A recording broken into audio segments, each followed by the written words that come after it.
All right, finally. I just walked in the door 3 minutes ago, 4 minutes ago, dude. I literally just woke up 5 minutes ago, 6 minutes ago. So kind of same. Yeah, it's been as you know, it's been a day. We were chatting on the phone, Yeah. venting frustration. So, well, we'll see who shows up. We got 14 people watching right now. I know Holland is one of those 14.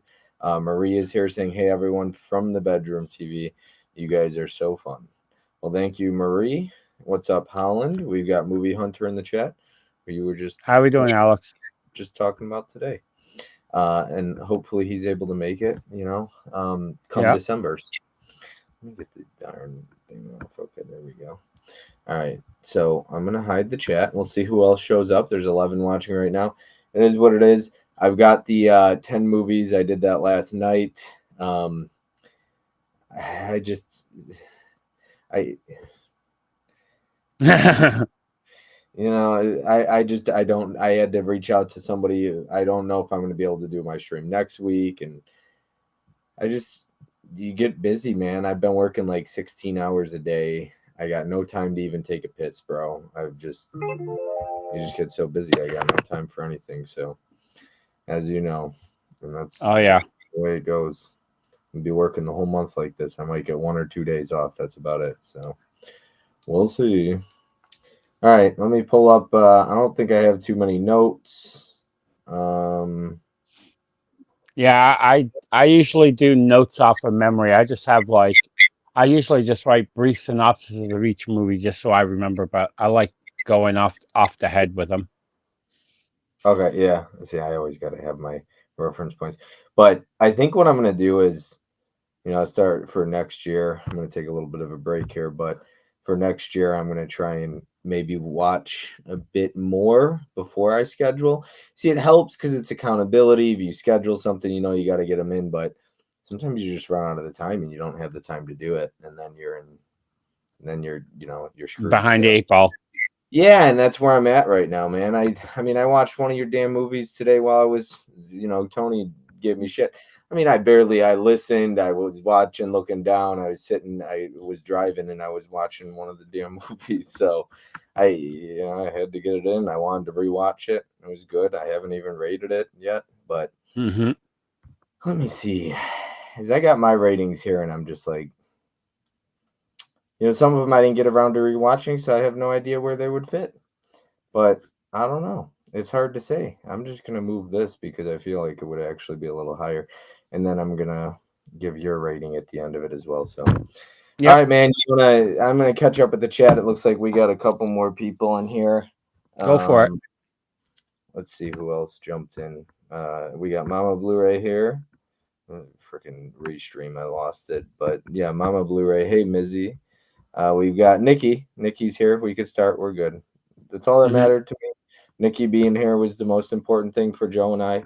We said that before the stream started. What's good, everyone? Mizzy says. Uh, I actually Hey, recommended one. Miss. I did recommend one of the movies to Nikki that you recommended. Yeah. Yep. Hmm. Jeff says some greats in the chat this evening. Yeah, we had to keep postponing it, or rescheduling it. Just it's how it goes. But I appreciate all the loyalty, people that showed up. Adam, sup everyone? Just back from dinner. How we Nice. doing, Adam? What'd you eat for dinner? Hi, Bob and Joe. We got Mama Blu-ray saying, ah, that horror dude is in the chat saying, how's everyone doing? What's up? What's going on? How we doing, Howard dude? Spooky Nerd Club. I saw he liked the story. I was wondering if he'd show up. I see all of his reels popping up lately. Yeah. Uh, Same. Magic Hand says, what's up, everyone? Thanks for being here, Spooky Nerd Club. I appreciate it. I always enjoy your reels. Hello, everyone. How is everyone doing tonight? We got Uncle Dave's Movie and Toy Channel. Actually, we got a lot of people in here. You see, that's why Yeah. it not matters if you go live at 11 Eastern. It doesn't even matter because Draculina's horror is here as well. I don't know if I don't know. Actually, she's got exciting news, but I don't know if it's private information, so it's not my uh Tea to not, spill. yeah, exactly. So, but congrats, Caprice. Victor says, "What's going on, everyone?" Marie saying hi. We got Jeff right there. I'm literally working my way up. I think I caught up there. Now let's go back down and see if there's anyone else here. Sydney Eubanks says directors. John Schillinzer. I'm too tired right now. And Steve Soderbergh. Steven Soderbergh. I know that, but Schillins is whatever. Schillinger. I'm just not in the mood right now tonight. I'm just not. It's a tongue twister. Yeah, Jess says then just do 5 movies. Yeah, I would if I didn't already commit to all these damn things, and I enjoy doing them, but when you start to get you just schedule yourself too thin. Sometimes you just get busy with work. That's all. I didn't anticipate November being like this for me, and it just is right now. I don't have I'm sleeping like 4 hours, working 16 hours. Yeah. It's ridiculous. Don't have time to watch anything. Very stressed out. Life, you just got to keep moving forward somehow. Find a way. Mm-hmm. Right, Adam? Right. All right. So, number 10. Should we start? Let's go for it. Hopefully, got all these 10 of them. I should. Whatever. If I don't, I don't. But there should be all 10. Let's see how much I hurt your feelings. Oh, wait. Hold on one second. Hold on. Keep talking because I realized I didn't have the time, so I didn't fill out your my predictions for you. So you gotta. I'm gonna do it really quick. I did it in the car. Go for it. I didn't finish, so I'm gonna have you talk about how life is going. You went back to work. Talk about that. Yeah. I finally, after 2 months of being out of work and 2 foot surgeries later and everything else, I'm finally back to work. Today was my second day. It was rough, still rough. Walking around for 12 hours, but hey, it is what it is. It's part of life. But glad that I'm getting almost back. Well, I'm not still back to. They said I won't be back to normal till almost January, but at least It's progressing forward, and I didn't lose a good chunk of my foot, so that's always a good thing. I feel like you and I are gonna have pretty similar taste tonight on these. To be honest, I think so. but I could be wrong. I'm not entirely sure.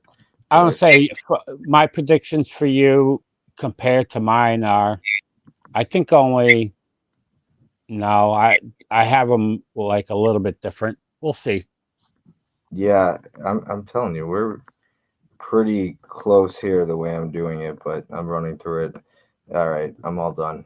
My handwriting is crap because I just finish that. Okay, so before we start, really quick, the reason I recommended some of these movies to you and the reasoning behind every recommendation. I had a lot of movies written down a while back when I gave you this list, and you've seen a lot. I would say for you, like, I know your taste pretty well, I feel like, and vice versa. I probably know Missy's taste really well, Adam's taste really well. I can always find movies for Mizzy to watch for sure. You've seen a lot, so like I see. it's pretty. I've seen a lot. You and Ashley, it's pretty tough recommending movies too, because you've seen a lot. And but there's reasons. So like, you got a kid, you're a family guy, so a lot of the movies on there, some family aspects, as you know, because you watched them. You like Christian movies, and so some of I don't them, mind them as long as they're not too preachy. So I didn't give you any overly preachy movies. I tried to give you some movies. I know you like your sports dramas, so there's a reason behind everything, and then there's a raunchy comedy in here as well. And Yes, there was stuff that I thought you might enjoy, an MVD title, but we'll see. The romance one I rewatched, and I was like, don't know if this quite held up the same, but we'll see. All right, so go ahead and kick it off with your number 10. My number 10 is Showdown. All right, number 10, Showdown, which is going to be the MVD title. Let's see how this goes. Yep. I really don't like. Oh, we went on the other side. Oh well, uploading Showdown. Jeez, what I don't like is not being able to see the image. I know I didn't download any porn or anything like that, but I can't see the image. I just got to go off of what Yeah. Something up. So you got to gamble. Let's see if I can move that. There we go. Oh gosh, never mind. We'll just do that. It is what it is. All right, we'll be on. Roll with it. Yeah. But yeah, Showdown was Anthony. Okay. What to me it was pretty much a ripoff of Karate Kid when you watch it. Okay, that's what I was going off of the if you like Karate, it's a complete rip off of Karate Kid. But I Yeah, figure if you like Karate Kid, it's one of those things where some people are like, "Oh, I don't like it. It's a rip off. It's just the same thing." For me, a lot of people said that about the new Strangers movie. The way I yeah, see things like that is I always say, if you like the first Strangers, the original one though, you say it's just like the new one. I understand it's not as good, but it's so similar to the original, and this is so similar to Karate Kid. So I feel like if you like Karate Kid, this is just like a Walmart version of Karate Kid, but it's not bad. yeah. I didn't think it was bad neither. It's not a Wish or a Temu version of Karate Kid. It's like a Walmart version of Karate Kid. It was good, but there was movies that were a lot better. I thought, like with a lot of the '80s fight movies, it was the acting is pretty bad in it, even with the main character. You got But blanks. yeah, Billy Blanks is in it. Hmm. But like I said, it's pretty much. I'm not going to say shot for shot, but it's very similar to Karate Kid. But if you like Karate Kid, I would assume you would like this one. But you have to go in with like lower expectations. But it's the typical '80s fight. It reminds me a lot of the way it's shot. Like it reminds me a lot of like the American Ninja films. The way it was shot, the way it was filmed, Haven't seen it's those ones. unbelievable. Don't have time. To a Bob stream near you soon.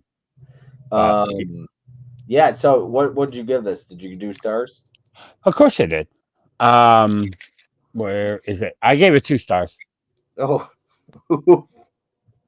see, this is what I mean. I'm like, how do people shit on these movies? But it's like, yeah, I guess I don't know. It's like buying Walmart brand milk versus like Prairie Deans. Yeah, it's not as good, but it's not bad. I like No, it's not bad. two I stars. I Damn. don't. Well, you got to remember, What's a I karate Kid for you? A four, four and a half, five? no Karate Kid is like uh probably like a 3. I actually hot It's take, not but like I asked you this. I said, I, do you like Karate Kid? You said I yes. yeah, I like Karate Kid. Karate Kid's a 3 to me. Uh hot take for me, I like Karate Kid Part 2 more than Part 1. Mm, okay. I'm a bigger fan of the second one than the first one. That would be a hot take, I feel like. Yeah, a lot of people don't like the second one. A lot of people I like the Jaden Smith one, I actually you like know? I didn't mind the third one. Yeah. I actually don't mind any of them. Even the Hillary Swank, the next Karate Kid, I don't mind. But um when it comes to movies, I always rate I'm a tough to please. I don't rate things really high. So even if this, I would watch it again. I would watch this probably 3, 4 more times, but it's still a 2-star movie to me. Yeah, it's entertaining. It's It's fun. to me a 2-star film is like a popcorn film. Yeah, you gotta It's enjoy the last the scene at the end. The main yeah, actor, the yeah, underdog, so to speak. He hmm uh he talked about it because I actually watched the special features for some reason for this movie, and I never do that much. But he talked about how he like literally they would go out on set and like have milkshakes and all this stuff, and he's like, I was getting ready for the scene where I got to take my shirt off, and he's like, he didn't go on to do any other movies after this, but he's like, I didn't he was know. ripped. He was like, I busted my ass. I didn't eat any of the garbage the rest of the cast was eating because I wanted to make sure when it was my turn to take that shirt off, I had a six pack and everything. And I was like, yeah, he was ripped. He was in Yeah, great shape. And that's the thing is like, honestly though, it doesn't even take. Yeah, it takes time, especially if you stop going to the gym. But like a healthy diet and consistency in the gym, and you'll get in at least shape and honestly, you'll start to see results pretty quickly. It you don't want to look in the mirror every day or the scale every day. That could be demoralizing and frustrating. But you start to see results. Doesn't take that long. that and with a lot of movies, I always chuckle when it's like mid 20s, late 20-year olds as high school students. Mm. So that always gives me a good kind of chuckle that it's like these guys are in like 20 to 28-year olds and they're playing high school kids. Kind of like when you watch the original Grease movie.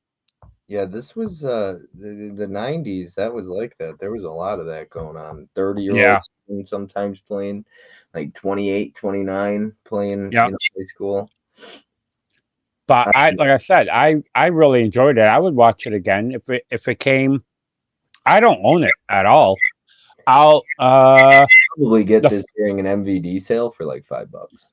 Yeah, I was gonna say every single movie that you recommended, I didn't own a one of them.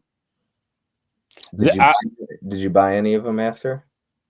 No, funny thing is the next movie is one that I actually had in my collection, and it was something that Marie watched before and didn't make her shelf, and I never watched it. So when we watched it, it was a rewatch for her and a first time watch for me. Okay. All right. So You want to? it was something that we had in the collection. Oh, and I have Marie's rating. I'll give it at the end of what because I don't want to spoil it because hers and mine are completely different. Okay, cool. So you have different ratings. I mentioned Anthony's in the chat. I was like, oh, Anthony's here, sweet. So I was wondering Yeah. if he'd make it tonight. I know he messaged me about last week, but Tony and I just had to cancel that one, and I Hmm. don't know if next week's gonna happen either. I dug Showdown. I like these types of movies when someone gets trained up to fight off a bully. Yeah, I agree. I really enjoy those as well. That horror dude. Bullying is one of my favorite like subgenres, if you will. I was Uh, gonna say let's make what something like Bloodsport or something. I was gonna say one of my favorite ones that I've watched probably 20 times is Never Back Down. I love Never Back Down. Showdown I for wa- 5 out of 5. It's okay. Sydney says I watched that movie so much. Marie says she liked it more. Yeah, Showdown. she did. Mizzy says, "Hey Anthony, I also really like the Karate Kid remake as well." Victor says, "I didn't mind it. I just don't think Jada, whatever his name is a good actor." Yeah, Uh, Jaden Smith. Yeah, I almost said Jada Pinkett Smith. Well, she's not a good actress either, in my opinion. She gave one of No. the worst performances I've ever seen in the movie Angel Has Fallen. I think it was probably the worst performance of an FBI agent that I've ever seen on film in my entire life. Yeah, Terrible. I haven't.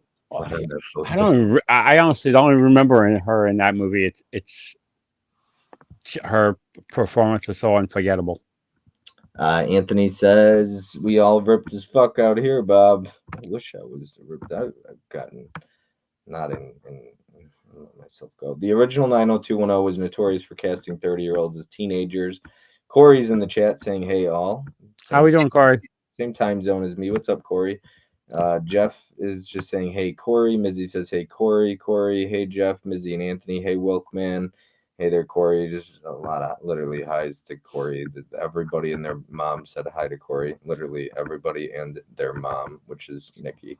Hey, we got Prince in the chat. Hey everyone, I'll be quiet tonight, but I'm certainly lurking.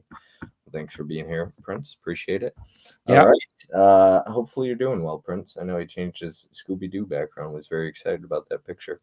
All right, Hmm. number 9. What do we? Let me pull up images so I could get there.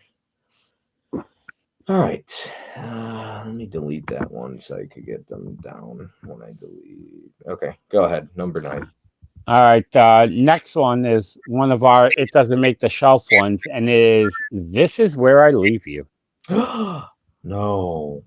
Yeah. No. I'm a big fan of this movie, a massive fan. This movie had a very, I, this movie came out, it was recommended to me ages ago, about 6 years ago or so, 4 or 5 years ago. And Hmm. when I finished it and the credits rolled, I just sat there and I was like, damn, this was good. I was like, shit, I love this movie. So, yep. Yeah. It's one. And I think a lot of it, some of it has to do with like, uh, what's his name, Adam Driver, Is Adrian. its character? Adam Yeah, Driver, yeah. Adam Driver. I'm not the biggest fan of him, and I didn't really like his character. Jason Bateman, I really enjoyed in this film. I liked some of the story, but at certain moments, it gave me, I don't know, for some reason, and it's nothing like it, but watching this, it reminded me of like watching Family Stone. Hmm. I like Family Stone, so that I love Family Stone. I do too. But watching this, that's what it made me. I started thinking of Family Stone. Of man, I'd rather watch Family Stone right now than this.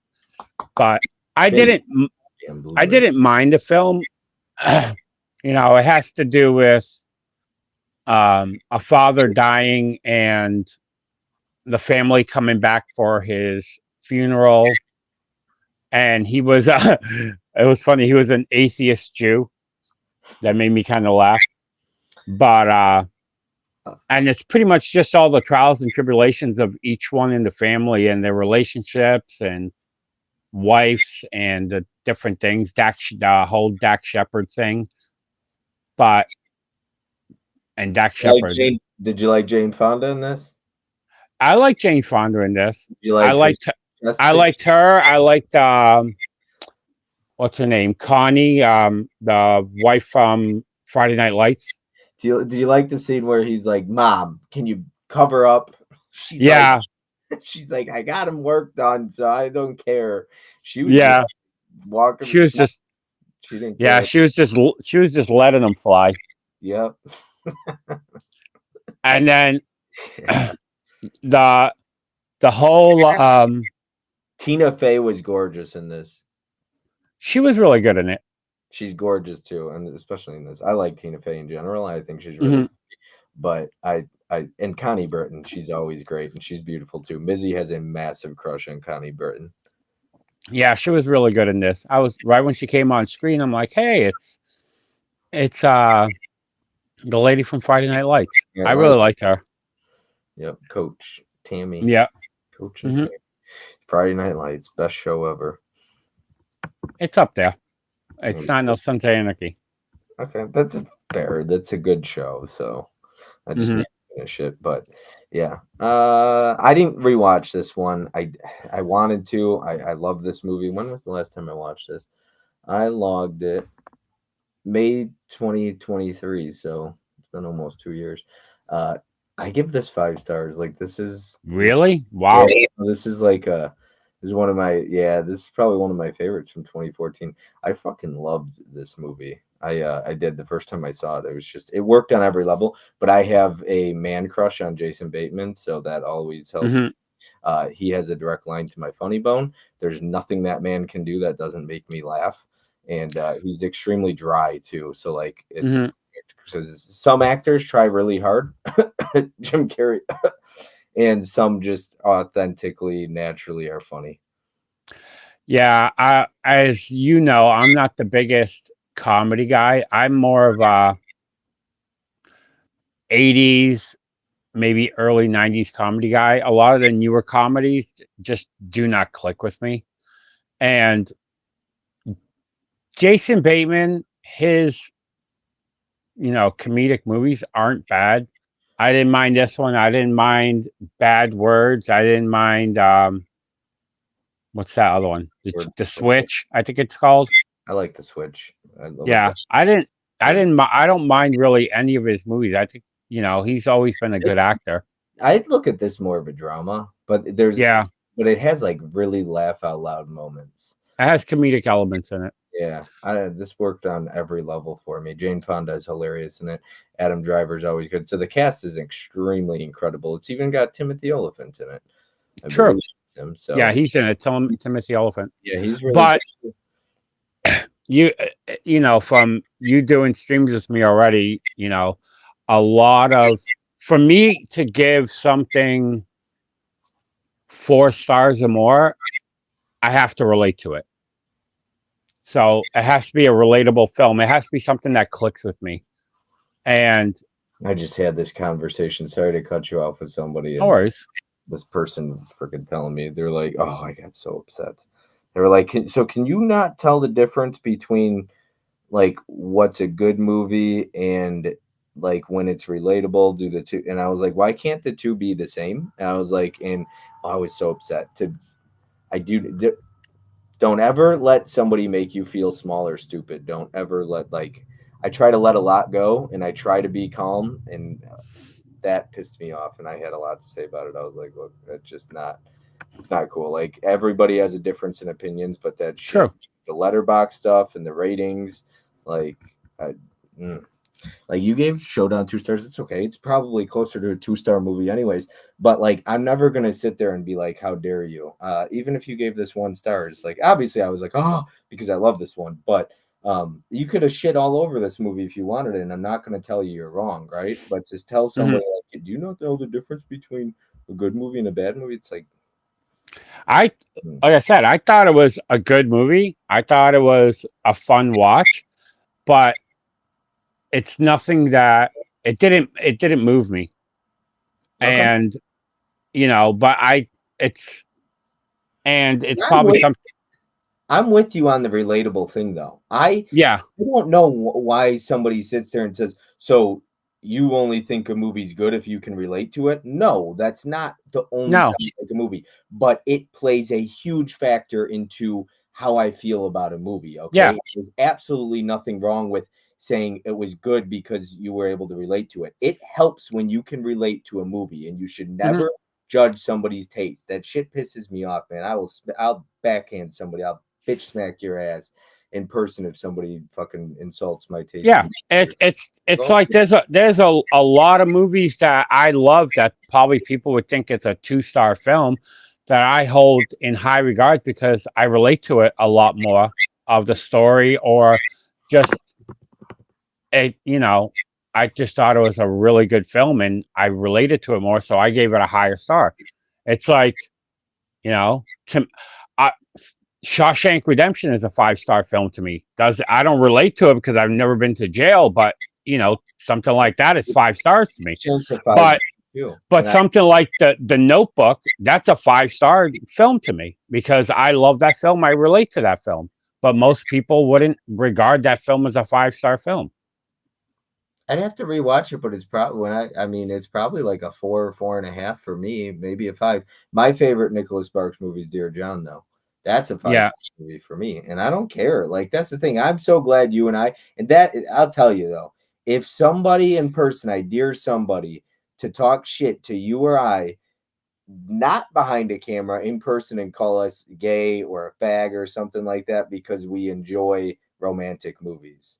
Like that man, that person will be crawling out of the place or whatever. Yeah, I can't stand that shit. I got that in high school, your friends are like, "Oh man, you gay or something," because I was like, if anything, how does it make me gay that I want to go see a movie with a bunch of good-looking women and you yeah, want to go see a movie with all dudes? I'm sorry, like that doesn't make me gay. I mean, and I'm no. comfortable in my sexuality. I like romantic movies, so I about I it. I watch as many as I can, but you know, people will probably call me gay because I have probably one of the biggest Hallmark collections. I don't care. That's what Who I like. cares? It's your fucking collection, man. That shit.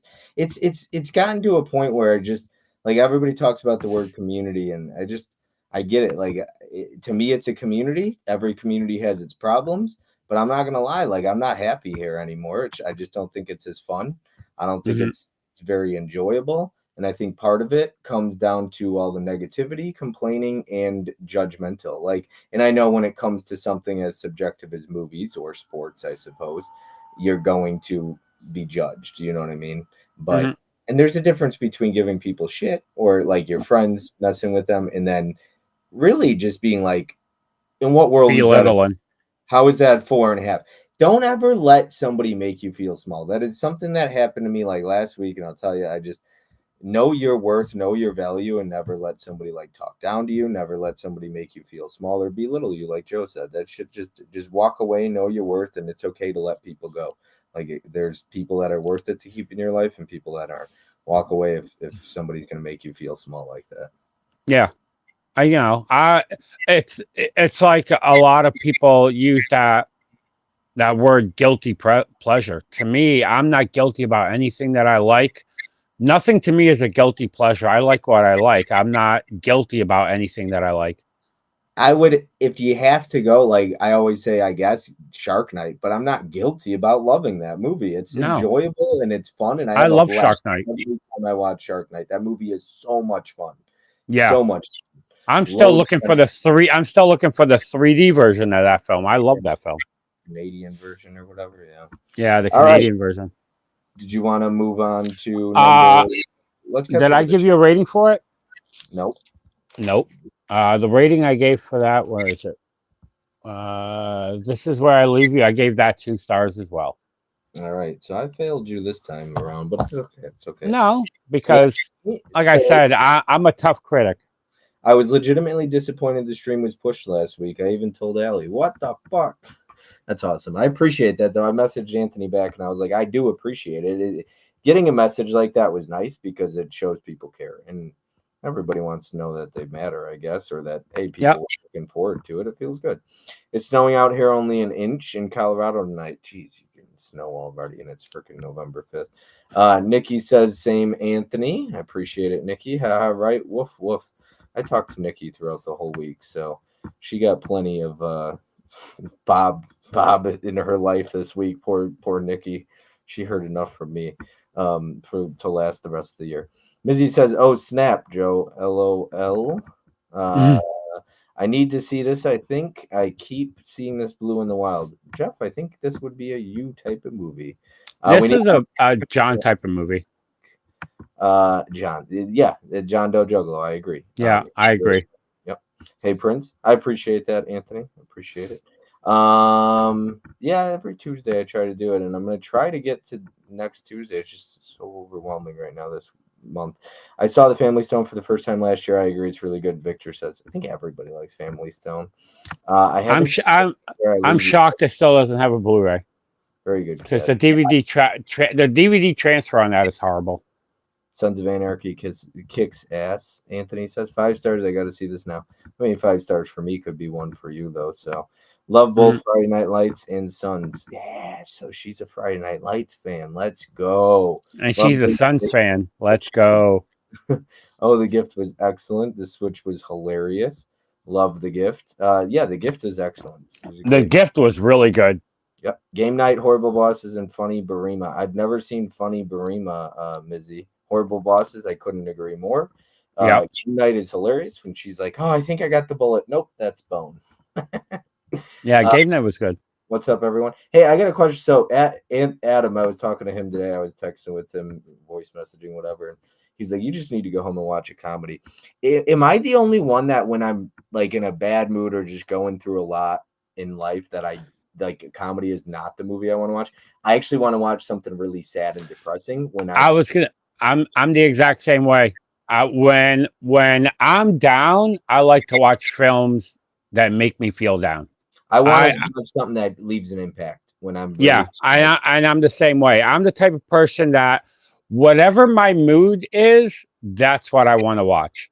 So what's your if I'm like down or kind of bummed out or anything, I like to watch sad, depressing people dying of some yeah. type of disease Cancer, or disease, the yeah, guy dies and doesn't get the girl at the end of the movie, all that stuff is yeah. good for me. That's I don't want to watch something funny. I don't want to laugh. I'm not in the mood. I no, don't want to.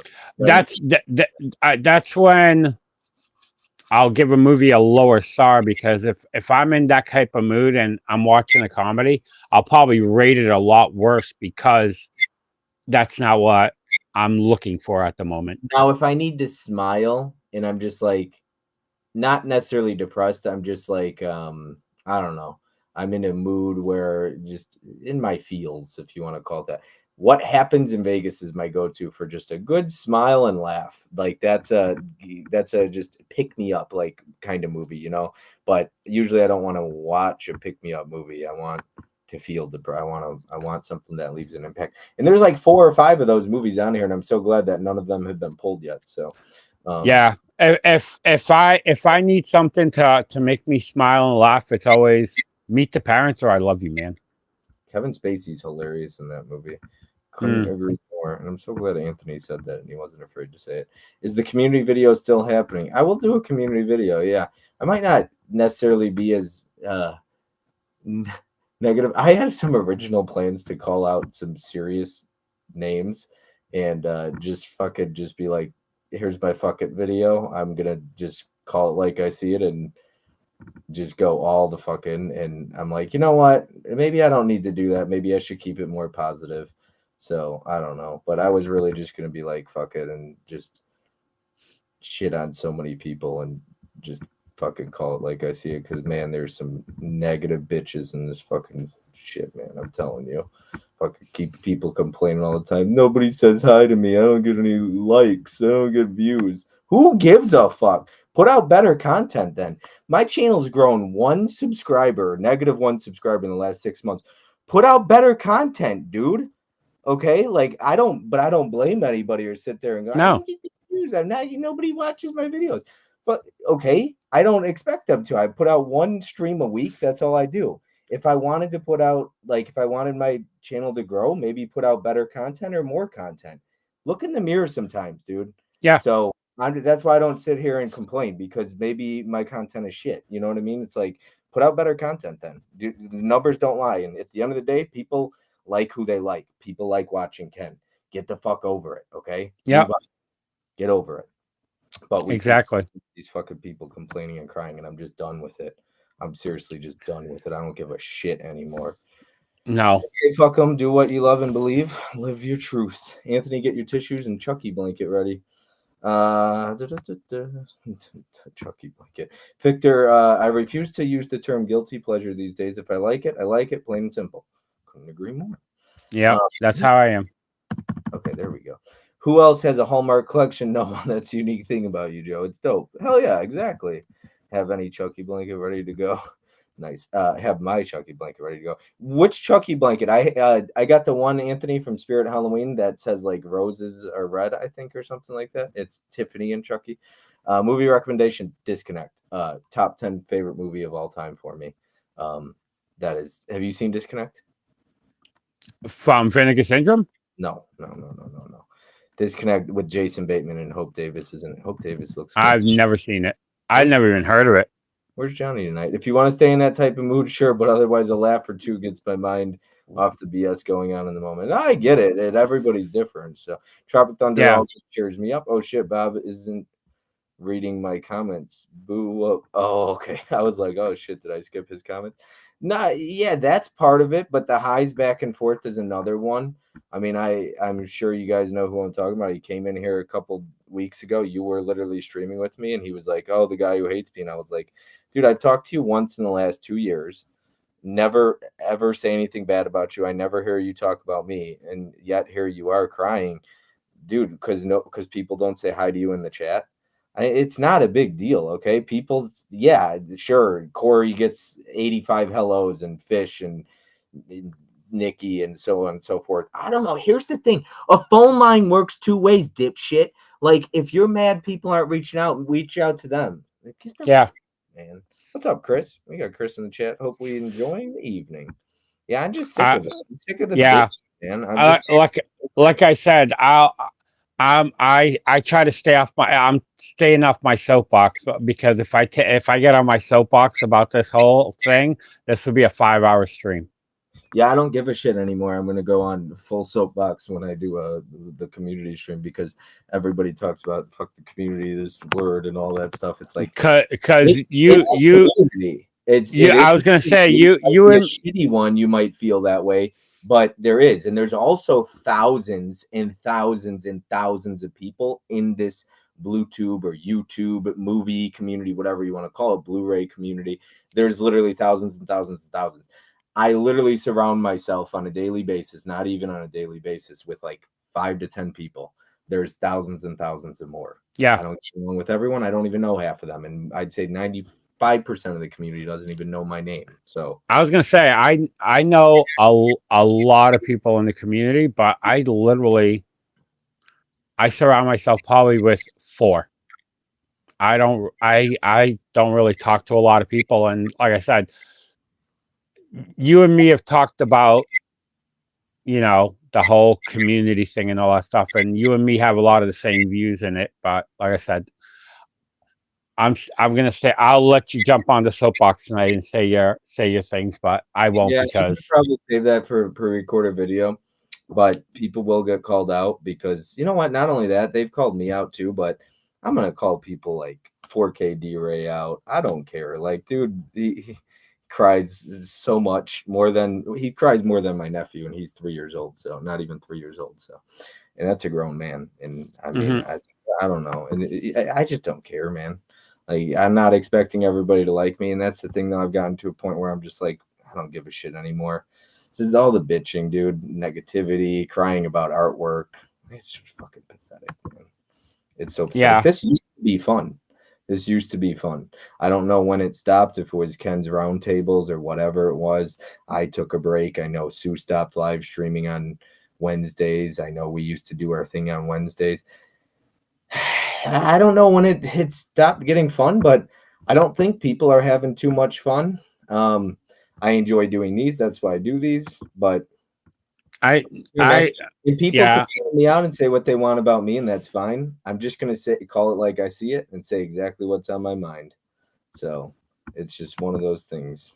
Yeah, I don't care, man. The horror dude says call them out, Bob.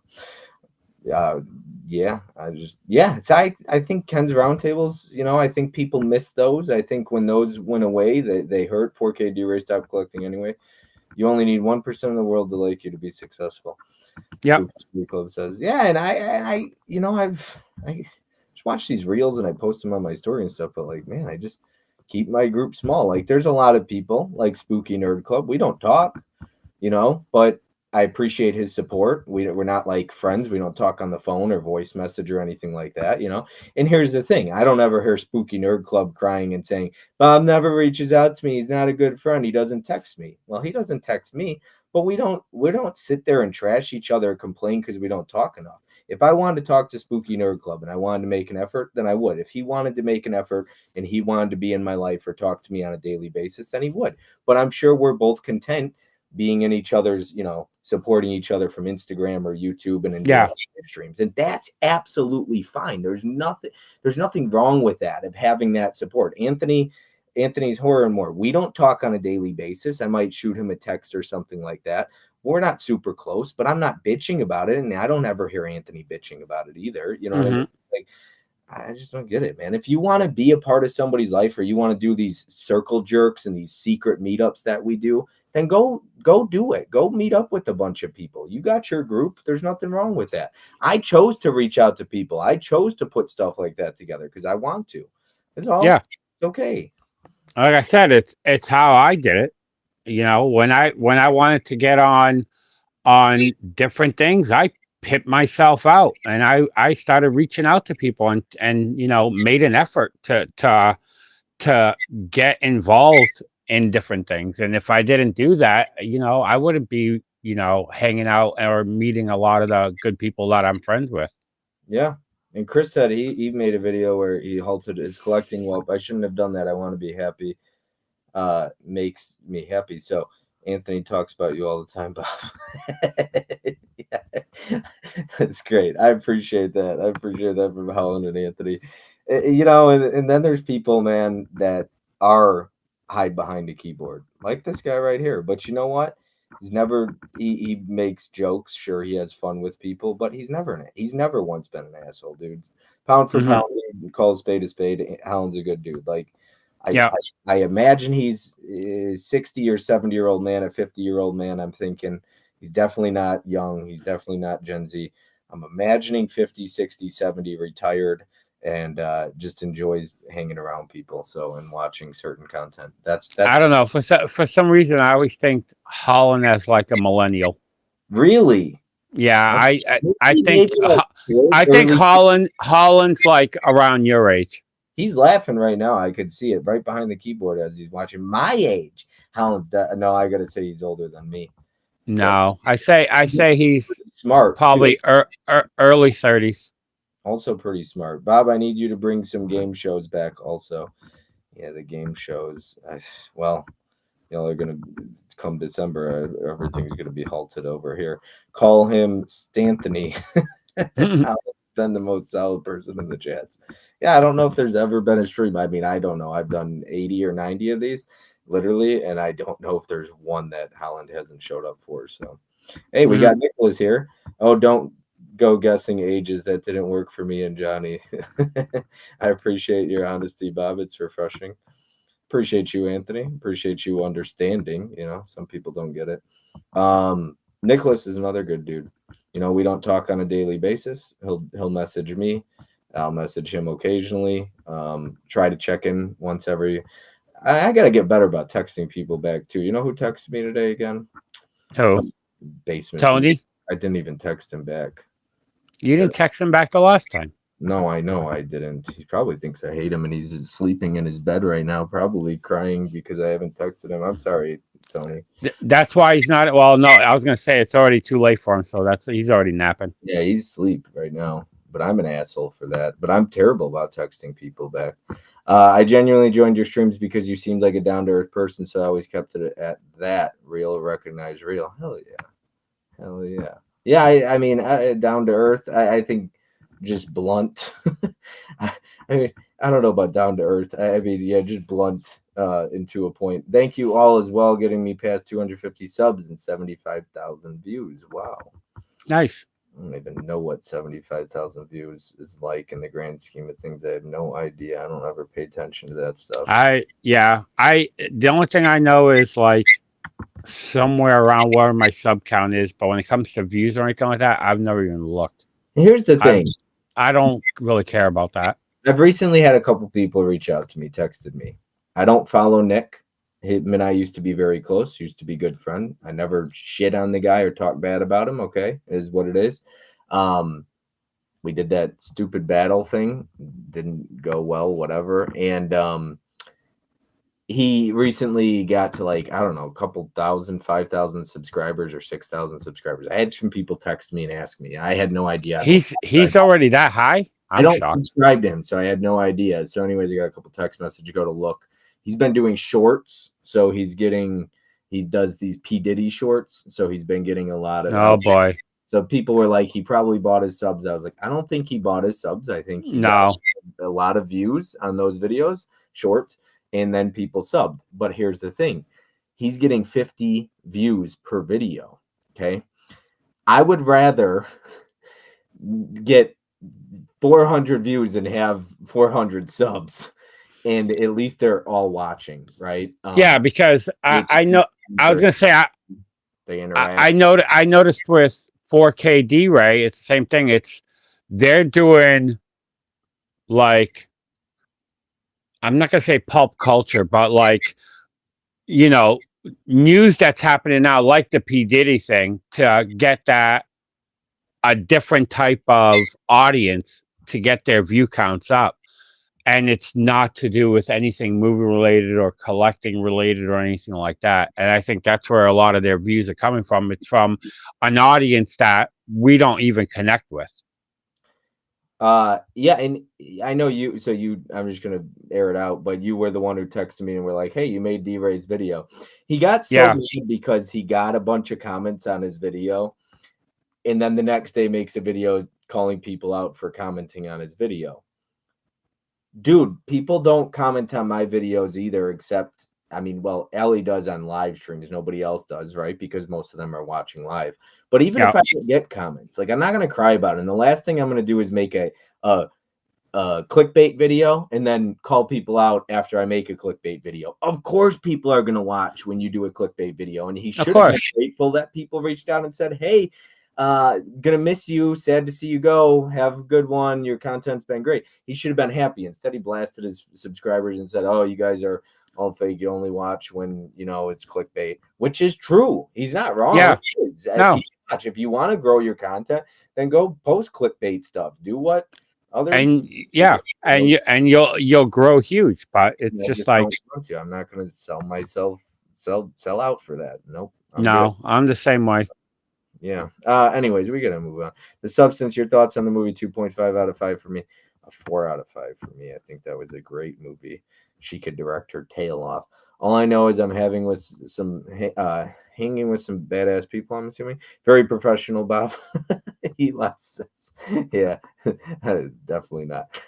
Hey, Mama Juggalo. But that's the thing. I never cared about my brand.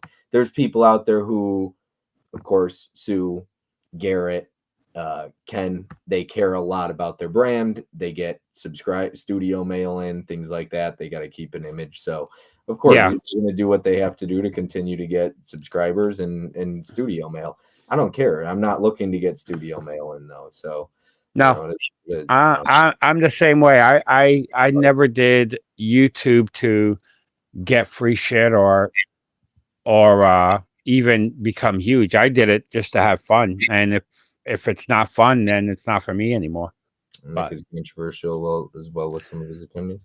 I let me tell you, man, I was really close with Nick at one point. This is where I I things happen, you move on, okay? But I I'll knew I'll I was gonna say I'll be 100% honest. I've never been a fan of Nick, and I think the first time I ever saw him, I think it was on Ken's Roundtable. I think, and when he was on there, everybody was. I remember movies with Ryan was on there. I think Sue was on there, and he was on there, and I don't know. I just felt like I don't know. I just thought he was just being controversial to be controversial. And me off camera, I swear like a sailor. I'm from Massachusetts. Every other word out of me is f this, f that. But when you're doing it on stream like crazy to the point of other YouTubers have to call you out to watch your language, I just think that's kind of rude and disrespectful, especially when you're on somebody else's channel. And because of that, I just didn't really care. I've never cared for him because of that. yeah, I just I I don't just think it think was that you got Jerry, you gotta read the room. Nick, D Ray, all of them, Culture Trini, Jagoda Blue, they have their inner circle, their clique, whatever you want to call it. I don't know why it's always such a big deal that we do our thing. We have backstage hangouts, we do meetups and meet up with 16, 17 people. Yeah. I don't know why that's ever been, I guess, jealousy at the end of the day, but I don't know why that's such a big deal. Like everybody has their thing. Mel and Garrett and Justin in the Dead Pit and for Cody, they have their own little group, right? Yeah. They interact with other people, but there's nothing wrong with that. Pop's No. Movie Engine, they have their own little group, right? Where Yeah. they keep it with him and Brad and Dirk and Gizmo, I think Anthony. Brian Goes Blue is part of that. I used to watch a lot of their content, don't as much. I don't watch much, but I've never Pop's. He's a cool dude. Like Yeah. nobody likes Pop, I think he's a great guy.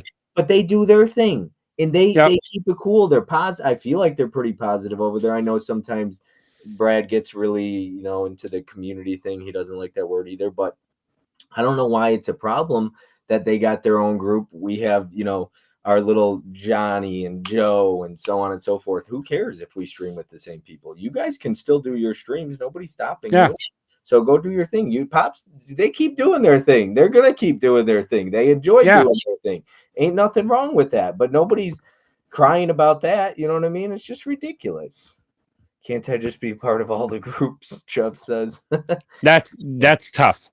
It's just ridiculous though. Like No, because like I said, and without calling out names, I was part of our group, and I was slivered into another group because I'm very friendly with everybody. You know what I mean? I try to be Switzerland. I try to get along with everybody.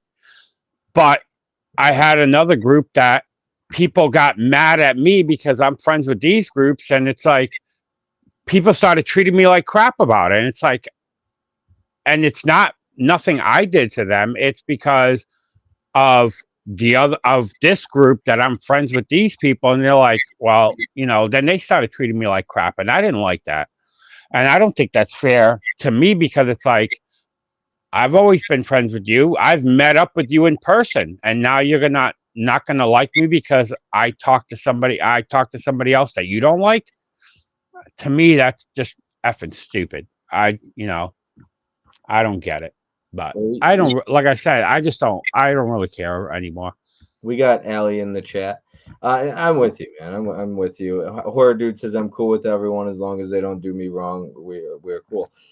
Yeah, for me, I could be cool with people. Doesn't mean I need to like talk to them every day or go and watch all their content. And I'm not expecting people to watch my content. I have nothing bad to say about a lot of people, okay? But I'm not out watching. Joe kicked my kitten. LA Mhm. Jewel's in the chat. I haven't seen LA Jewel in a while. We are all here for the same thing. Yeah. I don't have Yeah, a lot of negativity to say about a lot of people. Just the crying gets to me. And there's a lot of crying about the I agree with that.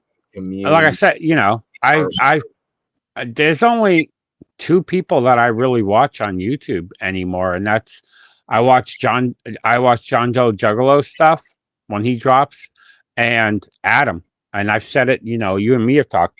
Adam, he drops a video, I watch it because me and Adam have a lot of the same collecting style, and we collect a lot of the same stuff. So when Adam drops a video, I'm usually one of the first 10 views on that thing because he's somebody I always watch because I connect a lot with, him. Adam's a I, bonehead, but he's my bonehead. I like Adam. He's a good dude. yeah, so do I. He's a bonehead. I just like calling him random nicknames. I get a kick out of that. Spooky Nerd Club, yeah, he says I had no idea about all these clicks. People call it clicks, and I think that if I'm just shooting straight, I think you know the Rad Pack when they did their thing, and then Ken wanted to start the Mid Evolution with Tony and I, and then the Collectors Club started something. It started to feel people felt very clicky-ish, but I don't think that was ever the intentions. Um, there No. and who cares if you start a group? Like I get the click part, and I'm part of the whole Mid Evolution thing, so I get the click. I get where people are coming from, but it's not that big of a deal. Okay, the Rad Pack Collectors Club, they did their thing. People could do their thing. You could call yourself whatever you want. I didn't create the name. We didn't do that, but there's it's not a big deal. Go be where you want to do. Sometimes you got to figure out where you belong. There's times I don't feel like I belong, or it took me a while to belong. I just want to make people feel welcome. That was always my goal when I first started, and I feel like I don't know, it hasn't worked as well lately, and it it just for me, I don't know. I've lost the enjoyment, and I've always said when it's not enjoyable and it's not fun anymore, I don't want to keep doing it. I don't want to just go through the motions and just do it to do it. I always want it to Hmm. be fun. And I'm not going to make a video where I say I'm quitting and then the next day I put out a new video. That's not my thing. I leave that to other people to do. If I do it, I'm meaning it. And it's just not fun. But if something's bothering you the way it does other people, whatever it is, right? So for me, I get frustrated by all the review copies that I see get in, you know what I mean? And knowing that I spend a ton of money on this stuff. So what I do is I just choose not to surround myself around that content anymore. I don't watch it. It is what it is. I don't have anything bad to say necessarily about the people that get review copies. They're doing what's best for them and their family, and it saves them money. I do what's best for me, and that's not wanting to see that stuff anymore. Yeah, I've never really watched any of that stuff. The Blu-ray Tuesday videos and you know all those things. That's never really interested me because I've never been a big day one collector. So Yeah.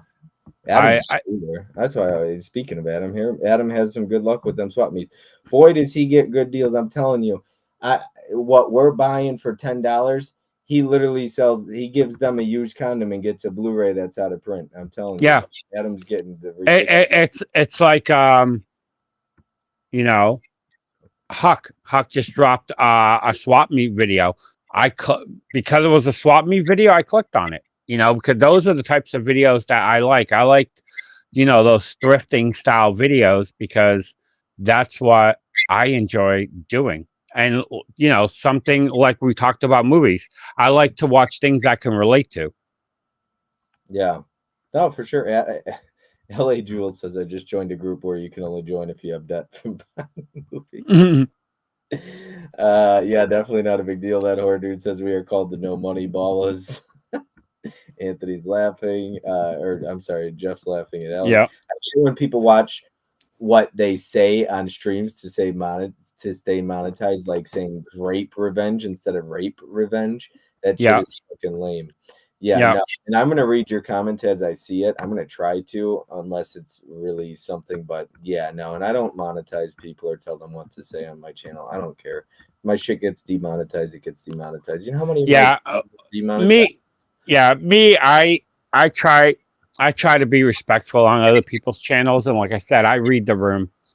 But like I said, the first time I ever saw Nick was on one of Ken's roundtables, and the way he was acting compared to everybody else that other YouTubers had to call him out, I just thought it was disrespectful to Ken and his channel, and I just thought it was super gay, and I didn't care for it.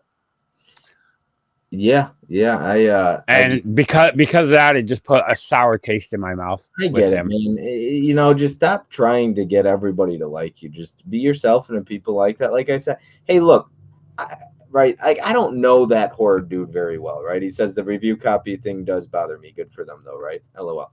If I hated horror dude, that's he should move on, right? Like don't waste your time trying to be friends with an asshole that doesn't like you, right? Now I'm not saying, I'm just using him as an example, right? But like if I was an asshole and I hated that horror dude or I shit on him, he should just keep being himself and be like, fuck that guy, Bob's Blu-rays. Like he's a Yeah, douchebag. He's not worth my time. You know what I mean? Like value yourself. You know what I mean? If you hate people, if you hate me, then you shouldn't watch my content, man. Just move on. Go go spend it elsewhere. I know I'm not the nicest guy in the world because I shoot straight with you, but I'm not going to waste your time, and I wouldn't want that. Ain't nobody got time to be wasting time like that, bro. I do yeah, what's best for me and my habits. After what's best for my family, budget buyer, yes, always finding gold for myself and my loved ones. Yeah, you gotta do that. Eli says, yeah, "Let's go, Bob." I'm like Joe with those swap meet vids. I agree. It's going great out in the wild buying those things. Yeah, and I'll tell you what. See, for me, I've been working so much though, and like I feel as Joe called it, pissing in the wind lately. But I've been very stressed out, and not being able to watch movies has kind of zapped some of the fun in it. Coming home at midnight and knowing I don't have the time to watch a movie is has it's slightly become frustrating watching one or two movies a week. I wish I had more time. I want to do these streams, but I just don't have the time to get these movies in. And it sucks because I really do enjoy buying and watching movies. And lately, it just hasn't been as fun. And that sucks because I know I do enjoy buying physical media, but I just want to, I'm making changes in my life. And I feel like physical media is not on the outs, but it's not the priority anymore. And I feel like I used to put movies pretty high up in the priority list. I used to be the same way. If you looked at my Instagram monthly hauls that I used to post, there was, I forgot what year it was. I think it was 2022. Every month I got over between 100 and 140 movies a month, and I only had enough time to watch four. So when I'm buying over 100 movies a month and I have enough time to watch one on a weekend, it's like my watch to buy ratio was so off. Yeah. Well, LA Jewel says Bob's sleep is overrated. Well, you got to get up at 5 tonight. You're gonna get less sleep. I got to get up at about 5:30. So, I Let's go to actually the next one. I do agree with LA Jewel though. I think sometimes I sleep because I just don't want to wake up because of other things in my life. But I do actually agree. I think I would prefer not to sleep as much, LA Jewel, because I feel like you get so much more done. That I agree with completely. All right, what is the next one? Let's see here. What did we just say? This is We're on number 8. Yep, number 8. Let me delete this. This is where I leave you. Go ahead, number 8. Number 8 was kind of funny because when you put it on my list, I put it off to the side, and one day I was on Prime and I was like, it was like 2 o'clock in the morning. I actually put this movie on, not realizing that you put it on my list, and I fell asleep 5 minutes into it. Is it the So coming? huh? It's not the coming of age one, is it? Snack Shack? No, That's number 8. that's number 8. I'm sorry. Wow. No, I mean it's okay. You're. I'm.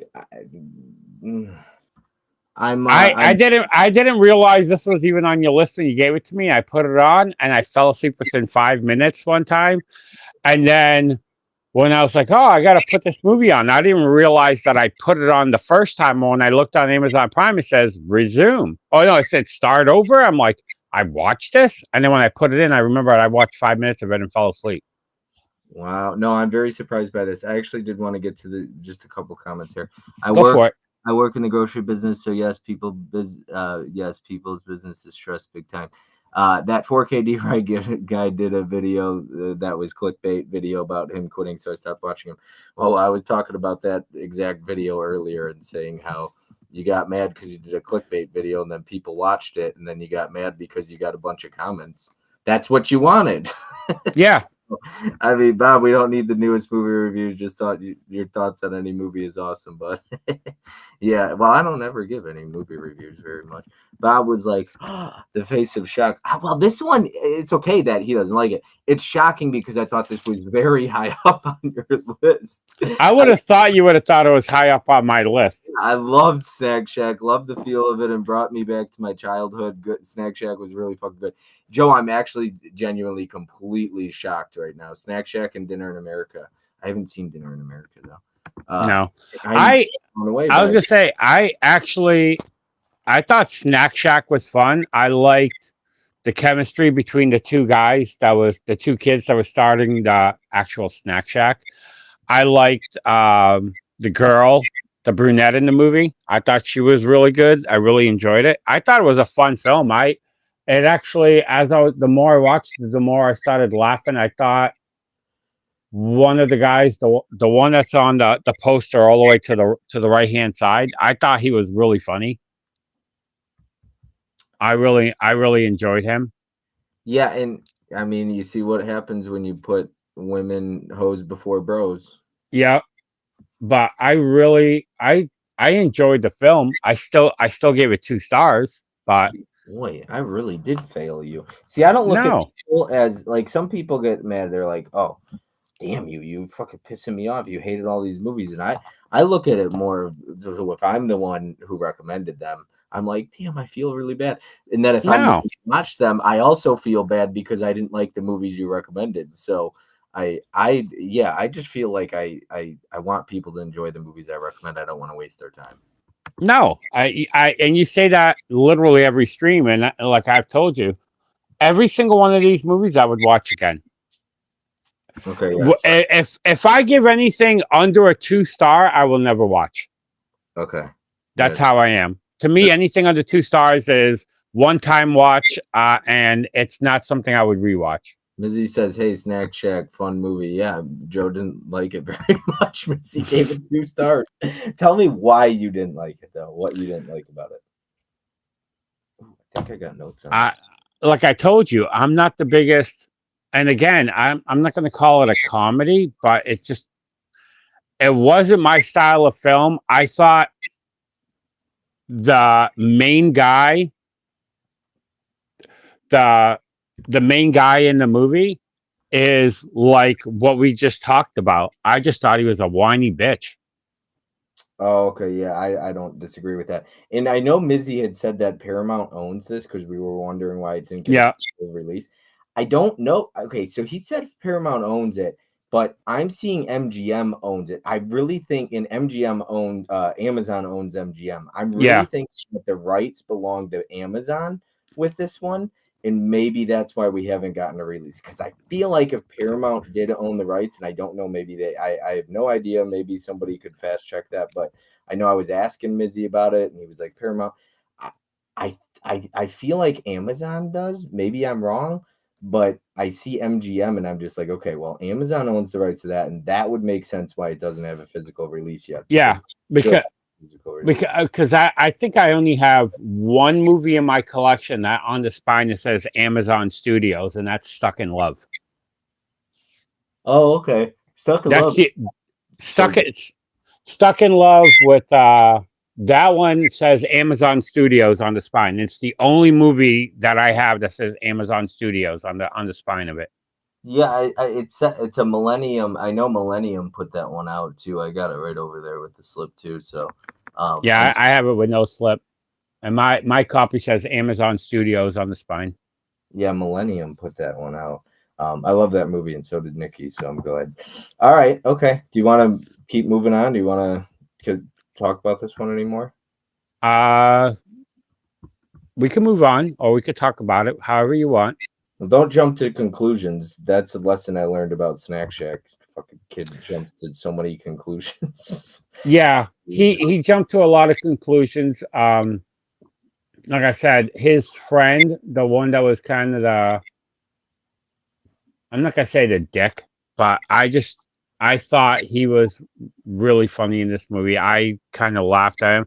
The other guy to me was just a little bit too whiny, and that's I don't know. That's what kind of I just wanted to reach through the screen and slap him a Well, couple of times.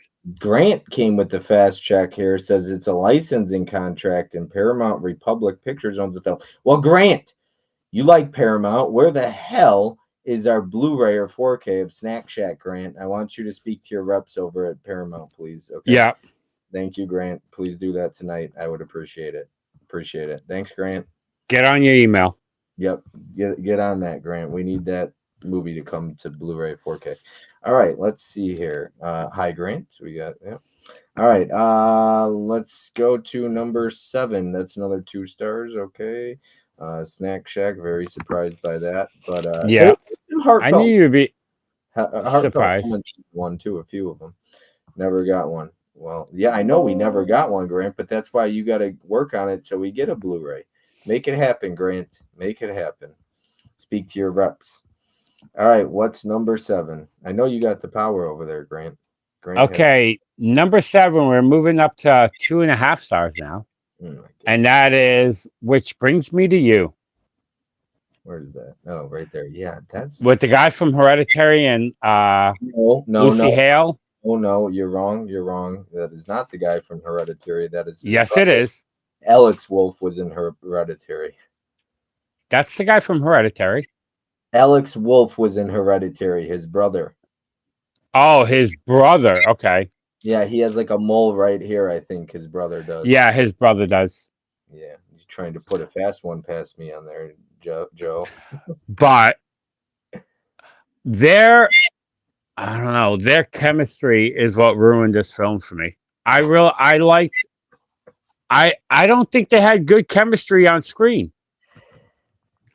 And Lucy Hale in Puppy Love, I loved her in that movie. Well, And she's not. I've seen her in other films, and I thought she was great in it. But their chemistry together just didn't work for me. That was my biggest issue with them. The story they didn't make the story believable. Mizzy says Joe's killing me with this rating. That's the guy from Quiet Place. Oh yeah, Alex Wolf. Okay, yeah, Alex Wolf is in Quiet Place as well, I believe. Never seen that. I because they look so alike, I can never tell them apart unless I read to see who's in what. Holy crap. But now you said about the mole, I'm gonna have to look at that. Yeah, I think Alex is the one with like a mole right here, I believe. But yeah, they look quite similar. I don't think they're twins or anything, but yeah, they look very alike. Yeah, when I rewatched this, it didn't. Granted, I was backstage watching it. It just it didn't quite hold up. Well, who's Husker for Life? At first, I've never seen this name. I don't think it blew my mind when I realized both the Wolf brothers started out on the Nickelodeon TV show, The Naked Brothers Band, which I used to watch. I did not know that. I Fun didn't know fact that neither. with the facts. Well, welcome Husker for Life 109. Yeah, this didn't. I gave it a 3. On a Mhm. rewatch. When I first watched it back in January, I gave it 3.5. So I think there was like 2 or 3 movies on here from 2024.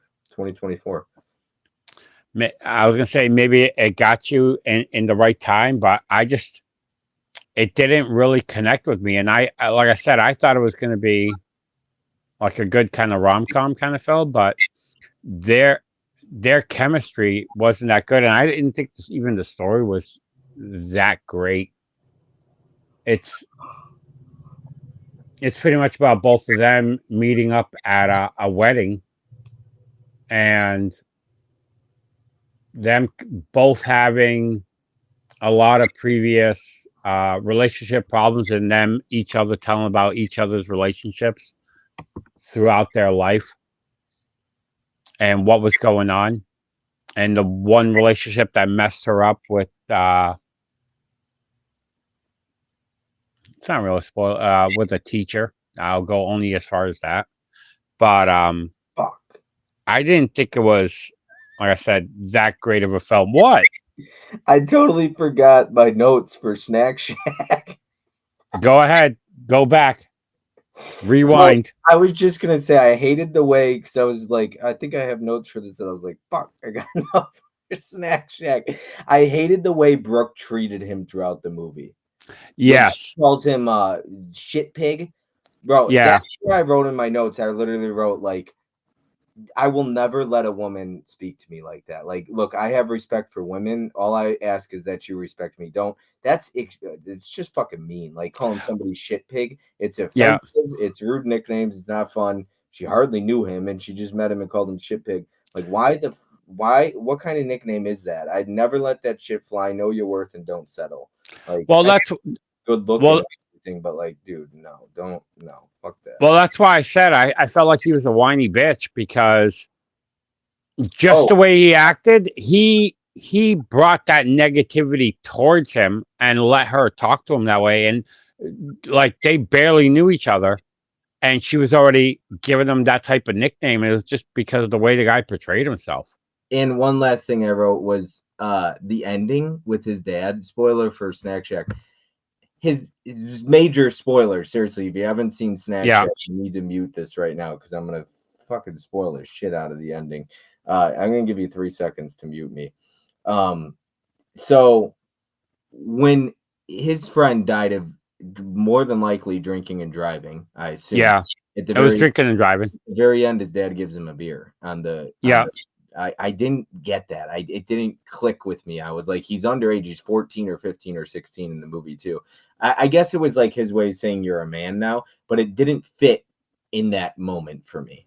No, it But I didn't. love the movie. Anyways, that was all my notes. I'm sorry, I fucked up. I do have notes on this one, but I was like, shit, I screwed up. My bad, my bad, my bad, my bad. I thought it was bad timing to give him Yeah. that beer with what just happened. All right. So one of the back onto which brings me to you. One of the things that I wrote was the difference between the beginning of the movie and the end of the movie. Do you remember? I always point this out, but it's a big difference, okay? Because there is absolutely a difference between fucking somebody and making love to somebody, okay? True. And, in the beginning, they were absolutely just they were gonna fuck one night stand, hook up, whatever you want to call it. Yeah, And in the then at coat the end closet. of the movie, that's called making love. Like you could see it, the sensitive, the sensual act in it, and everything like that. So yeah, And I always notice that about movies because there's a big difference between like hooking up with somebody and really making love to somebody. A big difference, at least for and me. I think that and that's why he couldn't do it at the beginning because he wanted that connection with her, and that's why he stopped it in the coat closet. Yeah, I love when she comes out and she's like, "Well, we were about to fuck, but." Yeah, He's like, we're not going back in there because I just told all of the people at the wedding we were gonna fuck in the yeah. coat closet on their coats. So yeah, it's pretty funny. Spooky Nerd Club says, I hope there was nudity if it wasn't that great. What is this here? We have got No all nudity. old talk reminded me of Fred Savage's character in Gold Member. Yes, Ellie, moly, moly, moly, moly, moly. Um, I still say that to this day. Whenever I see moles on screen, I'm like moly, moly, moly. Anthony can call me shit pig. That's cute. Focus, Bob. Focus. What movie? That reminds me of. Do you remember An American Wedding? Focus. Focus. Yeah, focus. Focus, focus. She smacks and says, Yeah, "That's hilarious." Why did I just got that when she said "focus, focus"? I love when Austin pulls a stick out of nowhere and pokes the mole. I don't know what they're talking about. I make love to my wife, but fuck no, no. L.A. Jewel, no, I can't. All right. Anyways, which brings me to you. The front of this movie poster bothers me. Look, I couldn't find a poster for this one. Sorry, these aren't even. It's not a movie poster by any means. Spooky. no, This is some random fucking image because I couldn't find. Some of them are gonna get even worse. Don't worry, because I stopped putting as much effort into it. I guess because some of them you just have a really hard time finding a JPE, whatever image. Some of them are the wrong size, and then it won't fit, so I can't do it. yeah, All right, you want to move on? yeah. All right. I told you 2.5 for that one. Okay, I'm gonna probably. I didn't realize we were gonna go as late. I'm gonna have to grab my charger, otherwise this thing will die. So I'm gonna pull the next movie. I'm gonna put it Okay. full screen and I'm probably gonna shock you with this one too. So don't probably you're better off being off screen. don't go ahead. What do you got next? Because Next one is Heart of Champions. what? Joe, no, this one hurts. No, Joe, no, no, Joe, no, no, Joe, no, I knew no. you were gonna like this one. Damn it. Damn it, Joe. Damn it. This is bullshit. I'm out of here. Fuck this. I knew you were gonna do that because watching this film, I could tell that this was a one that was really gonna connect with you, Bob. But it's pretty much about Figure out what the hell was the one you texted me and said, I just finished one. Wow. All I got to say is one word. Wow. I was thinking that, it might that be this one. that's my. I'll give you a hint. That's my number two. The one I sent you that text. What the? All right. All right. All right. All right. I didn't want any spoilers because I was like, I could narrow it down because you had like two left to watch. But, oh man. Okay. So here's the thing nobody, not even the director, has seen this movie, Heart of Champions. Not even the cast knows what the movie is. I'm the only person in the entire world that's seen this movie. Uh, I love it. It's cliche. It's a sports drama, and it's got your cliches, a little bit of romance in there. This Yep. is everything I want in a movie. Like you even said, you knew this was just a fucking Bob movie. I saw this, dude. It's like my fifth time seeing it. Oh man, Mizzy wasn't high on it either when I introduced him to it. I think he gave it a 3 or 3.5. It's not like the greatest made movie, but the score works really well for me. The score is really good. I just man, like movies like this. This is the type of movie I'll put on when I need to pick me up. Like when I'm feeling low or not even just low. Like last week, I literally rewatched it, and I had other things I could have watched or should have been watching. I just needed something in that moment where I was like, I need to feel something, and I need a inspirational like moment right now. And this is that movie. Warriors I is another one. I was gonna say Warriors. not one of the main not a Let me I'm not let me gonna go with main movies, but one that's inspirational to me that I like watching as a sports movie is Hurricane Season. Oh, I love Hurricane Season. It's a great movie.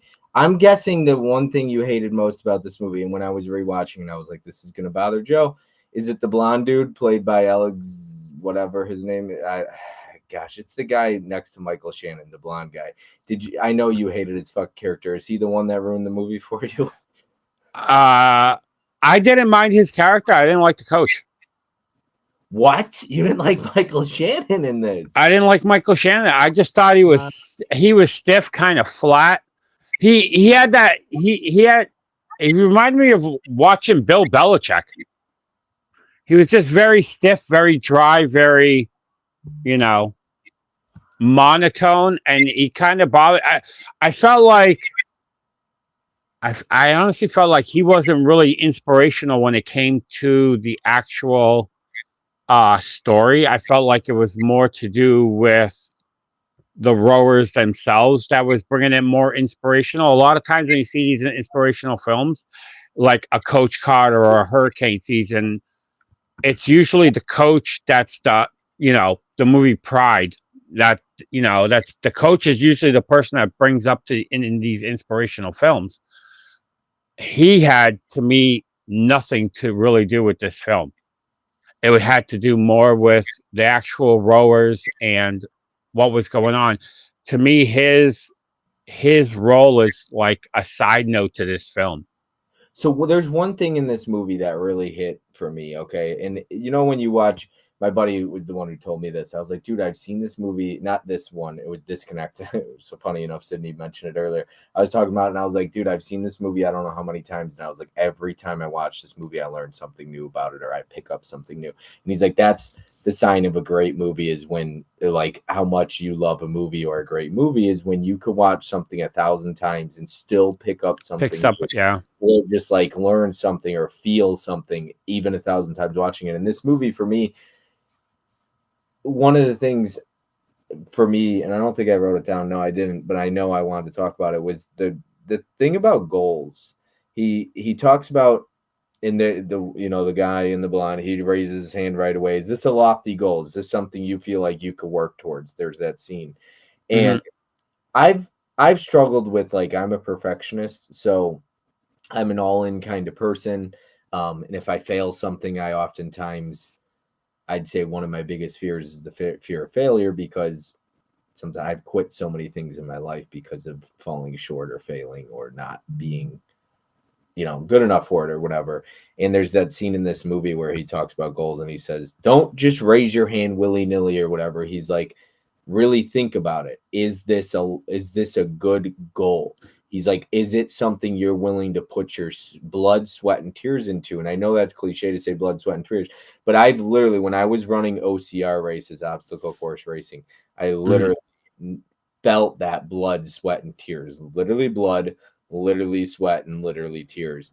And I finished in last place at races, but I finished and I had the highs of winning and standing on a podium first place, and I've had the highs of first time I stood on a podium in an OCR race. But it reminded me of that feeling of setting goals in that movie. And I needed to hear that in that moment of like, I got to get back to that where don't just set goals to set them. When I set goals, really understand like, is this something I want to work for? Is this something that's worth sacrifice, worth Hmm.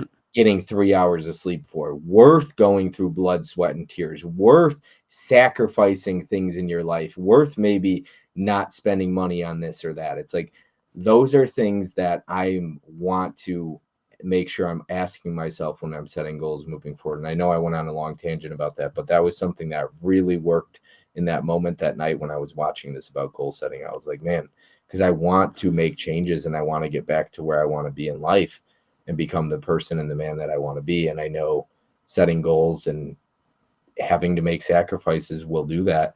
And the thing is, I've set goals, but I didn't work towards them. I just kind of quit on them so easily. Yeah. And so moving forward, especially next year, setting goals, I want to ask myself, like, for one, is it realistic, right? You talk about smart goals. There's specific, measurable, attainable, realistic, and timetable, timely, and time frame, whatever. But it's a super smart acronym, but also well, literally smart, no pun intended there. It's a really good acronym. But it is true, man. Like you've got to ask yourself, is this a goal that's worth my blood, sweat, and tears? You're gonna have Hmm. to sacrifice time, uh callous knuckles, bleeding, you know what I mean? Like being out in the water, maybe time with your girlfriend, whatever it is, studies. Like now that's this movie, but I think of that as like for me with life as well. Like, hey, do I want to get to where I want to be in life? I understand that it's going to take some sacrifice and some cutting people out of my life. If Hmm. you want to get sober, things like that, if that's a goal for yourself to stop drinking or to get sober, you might lose friends. There's a lot of sacrifices that are made when setting goals, I feel like, or need to be sacrifices need to be made. And that's why, like I said, when I watch this film, I right when I watched it, I'm like, okay, this is a Bob film, and for the reasons that he's saying, for me, none of that really mattered to me. The part that I connected with a lot on this film, and I really enjoyed was the third guy, the new guy that came in. His story, the climactic part of this movie, when they're taking him out of the water when he didn't want to give up. If you remember that part, Oh man, that's tough. Yeah, it's yeah. that really like got me in the feels, and everything after when he liked the girl, and she found out about his past, and he told her his past. His story is what I connected with the most and what I liked the most about this film. Not like I said, I knew that you would get more from the whole coach aspect and everything else what you were just talking about. Me, I liked a lot more of the story archy of that guy, and that's what I enjoyed about the film. I loved him too, and I love how when he's talking to her and she's like, "You got to open up. You got to talk to me." That's the thing, though. Like this, we talked about it today. Like, men, we just don't open up really, and we No. don't really feel like anyone's gonna give a shit when we do, anyways. And Hmm. so we just kind of bottle it up, keep it inside, don't talk about it. And she's like, "Why?" And then I've seen so many guys where they open up to women, and then later on in the future, weeks later, months later, during a fight or something, she'll use They it use it against you. use it against him. And that's why men don't open up to women, because I think trust issues. You don't want it to be like, there's nothing worse than opening up to a woman and having her use it against you later on Hmm. in a moment. And that is the worst. And that trust will be gone forever if somebody does that. I watched a reel online, and it was a guy dancing, and he was singing Taylor Swift in the car, and he was jamming out to it, man. And his girlfriend or whatever was recording, and she was like this with the camera, like recording, not staged at all. And she was doing it without him knowing. And when he saw it, he was just like, his face went from like joy to, I just, I don't, you're not my safe space anymore. I can't trust you. Like, Yeah. it was fucked up. She betrayed his trust. She's recording him when he's in the moment just trying to sing Taylor Swift and jam out. Like, I would get so pissed off too. If my friends did that or something, I'd be like, bro, that trust, that safe space or whatever, it's gone for good. I'll never ever feel that with you. Like, I Hmm. won't ever trust you. Like, if that's what you wanted to do this for clicks or whatever, in the comment section said the same shit. Like, that man will never trust her again. And it's so true, man. Like, No. it's just, we don't open up for a good reason. So we keep that And like shit. I said, and that's the thing. It's what I liked more about this film was the side story Yeah, more than the main story. and he did that, and I can relate to that as well. Not necessarily his story, but yeah, I like the other kid, man. Yeah, The blonde one. no, fuck that Oh, guy. oh That yeah. was- yeah, no, Especially what he did. I felt like what he did and how he felt at the end. I thought it was deserved. I actually felt like more should have happened to him, but nobody really knows what he did to make that chain of events happen. Because I don't think anybody ever found out. I love this score, man. There's some movies that have come out in the last 5 or 6 years or so. Um, I'm telling you that, once again, this is where people would watch this movie. If anybody in the chat, and I'd be so grateful if they watched it, and I'm assuming most people would give it a 3 or 3.5. But this is one of those movies where people would sit there and say, "Oh my gosh, what's wrong with you? This isn't a 5-star movie. What in the world makes this a 5-star movie?" And that's where I just like, I would close off. I'd be like, "Go fuck yourself," because you don't know what a movie means to somebody. Why a movie Yeah. is 5. I was having a conversation with somebody, the same person that made me feel very small, but she was like, "I can tell." So she said, I basically explained it. I said, I give movies 5 stars. I rate movies based out of enjoyment and other things like cinematography, score goes into it. But really, if I enjoy a movie, I'm going to give it a high score. It's my rating. I could do what I want with it. And she's like, "Oh, I can tell." And I was like, "What? Which one points? What do?" And she was like, "It ends with us." That movie that came out this year. And I was like, "You haven't even seen it." So somebody shitting on a movie that you haven't even seen makes no sense to me. Hmm. Now I get it. You don't want to see it. I'm not interested in seeing Star Wars, right? But I don't shit on the movie. I know it's not a Bob movie, okay? I have zero interest in seeing Star Wars, maybe someday, but I don't want to see that movie for the life of me, okay? But I'm I not gonna want you to see Harry Potter before Star yeah, Wars. I'm not seeing that either. But I'm not gonna sit and shit on the movies because I haven't seen them. So it's like, and I get you don't want to see them, so you could sit there, but you can't really judge something you haven't seen. I don't think that's really right. And It Ends With Us really works for me. I like romantic movies. I love that director. So I hate when people make me feel stupid for my ratings. That shit just drives me crazy. I'll give what I want 5 stars. You give what you want 5 stars. I've gotten to a point where I'm just gonna I'm gonna start backhanding people that say that shit to me. Mizzy, be prepared if you say any shit like that when you're out here. You're gonna get Mhm. and make you feel real small when I backhand you. You want me to catch up with the chat? Go for it. Let me give you my rating on this. I give this 3 stars. Okay, at least I got a three finally here. We're going up from here. Yeah, I think of that same scene. The focus, Anthony said. I haven't even heard of this movie. I don't think most people have heard of this. Twist the Knife, Joe. Never seen this one either. Joe just killed Bob, LOL. Alexander Ludwig. That's his name. Thank you. Bad Boys. Yeah. He's in Bad Boys. I like him in Bad Boys. The new Bad Boys movies. I thought that hurricane season was over.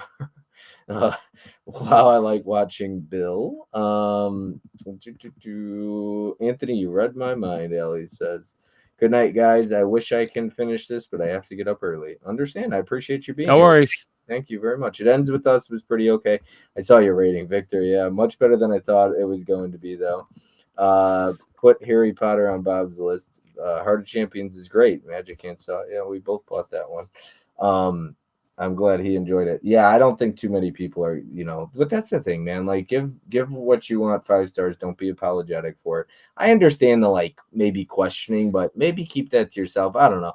There's a difference between having a conversation with it. Here's a great example. When I saw what was it called? Ellie, help me out here. It was it starts with an I. It has the chick with the big boobs. I don't remember her name now. I'm drawing a blank on everything. Ellie talked about she's more than just a breast size. Help me out here, man. It starts with an I. It's like a devil movie. It's not the first film. Insidious? In something. Somebody in the chat, help me out here. Gosh damn it, Mizzy, where are you? He saw it. Ellie, help me. Anthony, somebody. Anyways, my point is, she reached out to me because she saw my letterbox rating of a 1.5 for the movie. The fact that the chat is not quicker on this, I'm disappointed. Helen, you should be ashamed. You were supposed to be on this fast. But anyways, she reached out and she was like, "Hey, Immaculate. the movie is immaculate." Oh, okay. Which comment did I skip over? I'm not, maybe not seeing the comments. Hold on, which comment? It just popped up on mine, and I Good have it woman up on make you, YouTube. oh, here we go. A good woman will make you feel safe to open up to them, and they will not use it against you later on. Yeah, I see. I agree, and I think you just got to find the right one. And it's Yeah. I have realized that I've almost all but kissed dating goodbye nowadays. I'm sorry for skipping over your comment. I do miss those from time to time. Immaculate. I love her. Okay, anyways. So what's her name though? Somebody help me. But yeah, she reached out and she was like, what didn't you like about it? I explained it. Ellie explained what she liked about it. She gave it like 4, maybe a 4.5, maybe a 3.5. But my point is she gave it 4, I gave 1.5. We had to talk about it. That was it. We respected each other's opinion. I actually really appreciated her comments. I don't know why people need to be mean. Allie and I always have nice conversations about our differences in ratings, and nobody's ever judging. Yeah, Sydney Sweeney, googly eyes. Chris says, I love it. All right, yes, thank you.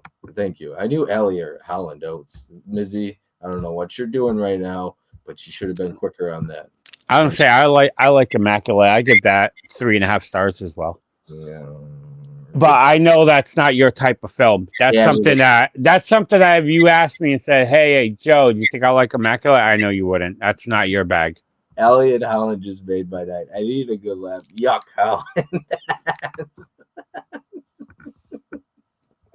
That's great. I needed a laugh. Elliot didn't say the C word, okay?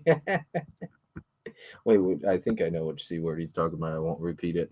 All right, so 3 stars on number 6, which is Heart Yep. of Champions. Bob's Heart of Champions just broke. Right. That one surprised me. So I've never been farther completely off on a list. I'm not even in the same. I'll tell you right now. When I started watching these, I was usually with your list with me. You really hit well.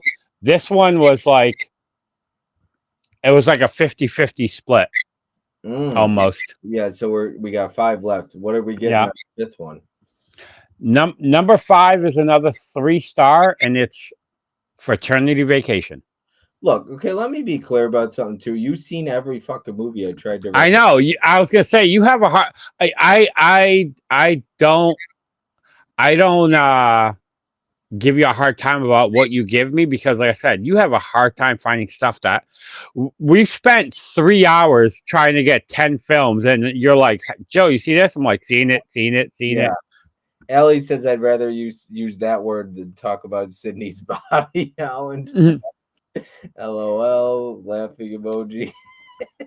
I just can I keep getting banter between Ellie and Holland, please? I'll take that. I'll pay $1 super chat for that, please. Thank you. Ellie, Holland, you got homework to do the rest of the stream. It's okay, Ellie. She is blonde anyway, but that's okay. She can dye it red. Dang, never seen this one either. So this is the raunchy comedy. It's got Tim Yep. Robbins in it, who's played by a character named Mother. Yeah. And the main kid in it is from Fright Night and 976 Evil. Yeah, it's Fright Night. He's not the main actor in the original. No, he's the one with a real high pitched kind of whiny voice. Nerdy one. I like him in Yeah. this. I like him a lot in this one. Yeah. Whatever Yeah. pitch voice. I can't I really like this because like I said, I've always liked raunchy comedies, especially when I was younger. I'm This is shocked that another, I've never seen this one. this is another three. This is a 3. Okay. I really enjoyed this. It's pretty much about 3 guys from a fraternity. I think it's at Ohio State. Not is it Ohio State? Don't ask me where the hell it was because I haven't seen this in a long time. Iowa State. It was Iowa State, and it was 3 guys from a fraternity, and the father for the nerdy kid talked to mother and the other guy about trying to get his son to lose his virginity and meet a girl. And he says, "Oh, I'll help you out with getting a jacuzzi and a hot tub for no, a jacuzzi and a sauna for your fraternity place." And it's pretty much them, Tim Robbins and the other guy trying to help him meet a girl, but it's kind of he kind of turns the tables on him, let's just say, with how everything ends up without going into like super spoiler details on it. But You're so I cool, Brewster. I thought this movie was so good. I got a good chuckle, especially um just a lot of the scenes I thought were really funny. It wasn't I'm not gonna say overly stupid. It's not like a hard bodies that it's kind of a pointless kind of dumb movie. This one it's a raunchy comedy, but it's still It's not overly sexual. yeah, it's not overly sexual and it's not overly dumb. I thought it still had a good story. You got Tim Robbins, so it's not like it's just a no name, 80s sex and sleaze. There's no like shower scenes in this where it's just like ooze on the woman's body and her Yeah. ass and It's not vagina. it's not kill your goats where No, yeah, there's nothing like this isn't private school. And I no, don't it's get me not wrong, I love private school though. yeah. Yeah. But this was your what's the word I'm looking for? This is your payback to me after making you watch Always Remember I Love You on YouTube in horrible quality because I literally had to watch this on YouTube in horrible Oh, quality. that was something else you said that was horrible quality. It was this No, one. it was this one because I'm like, is that Tim Robbins? I couldn't even. His face was so pixelated. I had a hard time figuring out if it was him. So I've got a question for Allie and Anthony in the chat. This is a fun one. My question to Allie is would you be bothered, Allie, if Anthony does it bother you, or would it bother you if Anthony's well, he mentioned he likes American Wedding, but if he was watching like I don't know, Animal House. Animal House isn't even all that bad, but like we'll say, these '70s like cheerleader camp where it's just like there's literally locker room scenes and all that stuff. Would that bother you if Anthony was watching stuff like that, or would you be like, no, that's his. If he enjoys them, let him watch those. Or does it kind of bother you if he watches like movies where there's like locker room scenes? And I'm curious if obviously Anthony likes American, Oh, but you're everybody talking likes American. like a Porky's. Yeah, like Porky's because there's the shower scene in that. There's yeah, Yeah, multiple times they showed that shower scene. yeah. So Porky's would be a great example. Like, is that something in the back of your mind, Ellie? And I'm putting her on the spot where she's like, I don't really like my boyfriend watching that because obviously Adam, for example, I was talking to him. I don't think his wife necessarily. He mentioned it 2 weeks ago. He's like, Yeah, he I don't think she likes that. She's like, oh, another sleazy sex movie for you to buy. But she doesn't like. She doesn't tell him he can't. She lets him do his thing, enjoy his movies, and I'm sure she doesn't necessarily love that he watches them, but I think she's okay with it. You're in silence. Sorry. I mean, I'd rather he not be watching a ton of nude women, but at the end of the day, he can watch whatever he wants. See, I like that. I like that. You need to find yourself a woman like that, Bob. yeah. Was somebody that understands that we want to watch what we want to watch. I can't stand. I would never want to be with somebody who limits to what I can watch. Just like let me watch what I want to watch. Yeah. I mean, Marie wrong. I understand. Like we like our sexual comedies. We're guys, right? But it's like, yeah. I mean, I don't know. I mean, I think my dad literally, when he comes over, he's like, he picks something with some good-looking women and horror. He wants to watch heads getting cut off. Why? Because he can't watch that stuff with his wife. So he wants to watch heads getting cut off and all that stuff. So Yeah, Marie doesn't care about what I watch. Like I said, her air quotes raunchy comedies are worse than the stuff that I watch. So she likes like Justine and Frat House and where did Anthony go, Ellie? I need Anthony's opinion on this too. Does Anthony like those movies though, or is American Pie more in his wheelhouse? I'm curious how Anthony feels about Porky's. That's what I would be curious about. Was that the movie you watched on a potato? Yes, that was the one I watched on the potato. yeah, All right, so that was number 5. I like it. I didn't rewatch this one. It's been a year or two. I watched it. The last time I watched it was with my dad. Nightcrawler time. I'll see you, everyone. Nice. Enjoy. I'm so happy to see him watching the movies. I think Prince probably watches almost more movies than anybody else from these streams, which is awesome. yeah. So, shout out to Prince. It really makes me excited. I appreciate it. Nightcrawler's a good one. Also, I see Ellie sometimes. Like Ellie and Anthony, they watched. Oh my gosh, now I'm drawing a blank. What the heck did they watch? But they watched some stuff too. She watched Tenebrae, and then I was like, oh. Either way, even if I see people watch something on Letterboxd and they're not watching it because of our stream, I still think it's really fun. I'm like, oh, cool, they're watching it. Ellie says, great movie, Prince. It is. Yep. Anyways, Ellie, tell Anthony he needs to get back to me with his information on if he likes the movie Porky's or not. All right, number 4. What do we got here? Number 4 was, and I gave it 3.5 stars. Boy, and it's Unsung Hero. What? Wow, what are we with this list? What the hell is going on? I don't get it. Like the last 3 on this. Okay, so this was the one that I told Nikki. I'll speak for Anthony. He just got the 4K of American Pie, so he can see every pixel of that apple pie being violated. I picked Nightcrawler for my cruise Sunday cinema. That's been my greatest pick of the entire year. Nice. Nightcrawler's a good one. Okay, well, we have got Unsung Hero, man. Yes. Yeah, it's a Christian film. It's pretty much a biopic of where is it? I had for King and Country.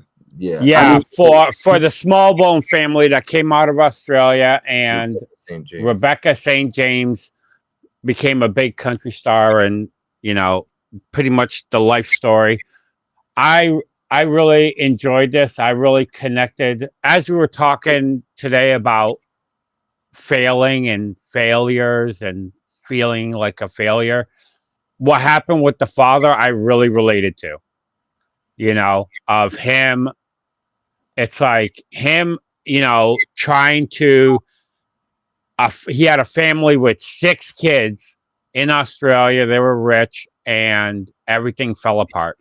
And then he decided to move to the United States to better his life with a seventh kid on the way. And it just was, as I said today to you, he was pissing in the wind. And he did everything in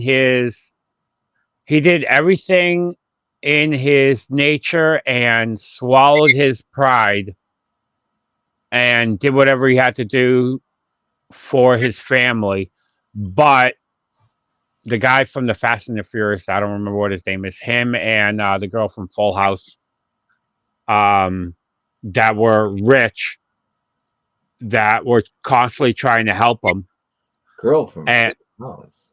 um, DJ from Full House, she was the wife.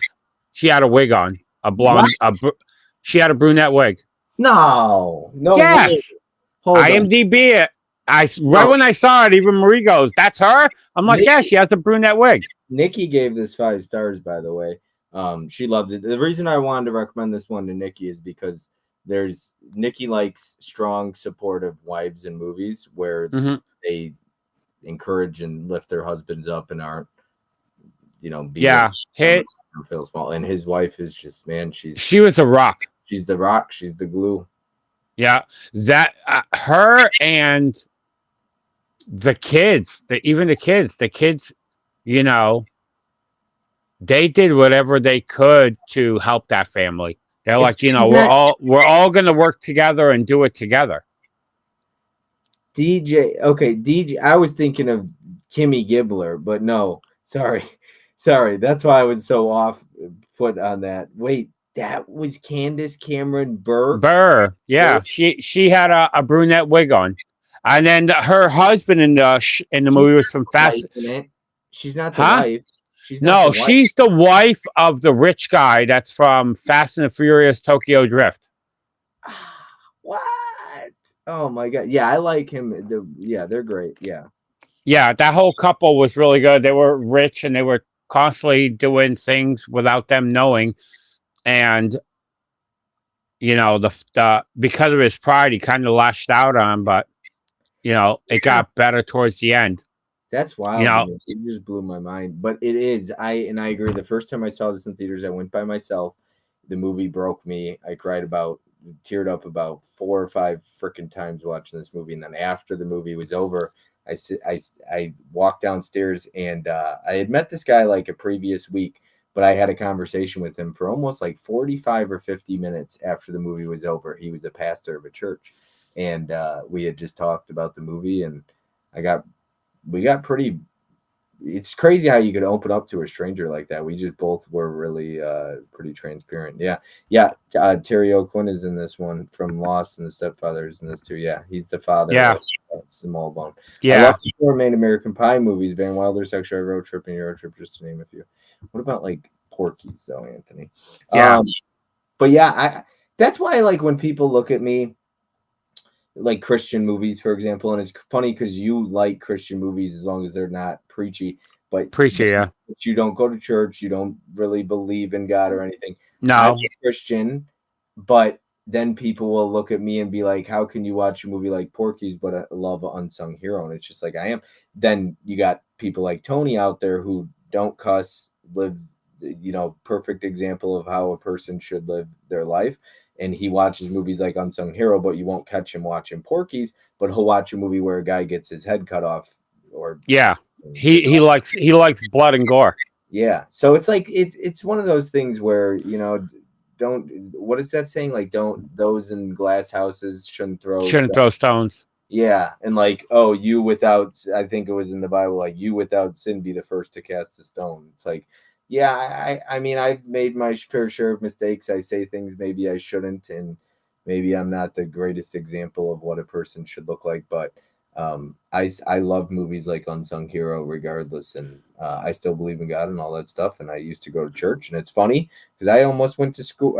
I did apply to be to go to a Bible college in Missouri, Hmm. and I just didn't. I didn't have the grades. I didn't have the ACT score, any of that stuff that I needed, which is kind of the reason I didn't pursue that anymore. But yeah, my life it's a roller coaster, man. Lots. Yeah. Yeah. Like I said, this film I really really enjoyed. I choked up a couple of times. The whole thing with the father, I don't know, that really choked me up a lot. And the sacrifices that the kids made for the family and how they all work together, I really enjoyed this film a lot. Like I said, I I gave it 3.5 stars. I think I had it probably sent. I think I sent like Nikki like 5 voice messages about this movie, but a couple of my notes were I've been okay here this part. And I'm sure I'm not the only one. I'll admit to it. 3.5. Okay, I've been there with the putting stuff back at the grocery store. It sucks. It's an embarrassing but it's somewhere I once was. Yeah, and I just hope to not be in those positions again in life. But yeah, it sucks trying to. Yeah, I grew up dirt poor, and when I lived with my grandmother, I remember going to the grocery store as a young kid and her putting stuff back when I was there. I've never had to do it because I've always underbought to make sure something like that would never happen to me. But I remember as a kid it happening to my grandmother a lot, and you know even then I kind of remember all that. So like I said, a lot of things with this film was relatable, and I liked just the bond of that family, of how they all worked together and how they all were there for each other. Yeah, And I love the how the and the the struggle that the father went through, and even showing how not jealousy, but the pride of having other people help you sometimes eats you away, because you feel like such a failure in life that even when people are trying to do good so you don't fail as bad as you can, him being so proud that he didn't want to take that, he kind of lashed out at that guy over it. yeah, I I feel like I could probably relate to that.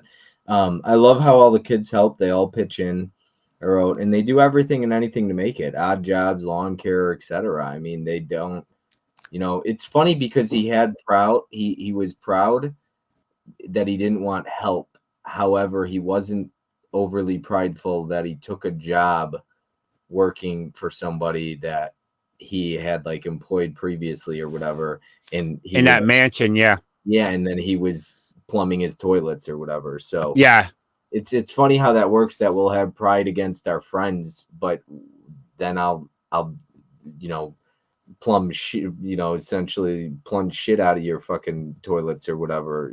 So yeah, I feel like we could all relate. I really want to introduce my dad to this one if he hasn't seen it yet. But every time he comes over, he's like, "Ugh, I don't know about that." But he would love this movie. It's one of those things where once I put it on, my dad would love it. But I thought the Yeah. movie was really good too. And just a heads up, if anybody who doesn't know who For King and Country is, the guy, the father on this picture right here is all the way on the top right.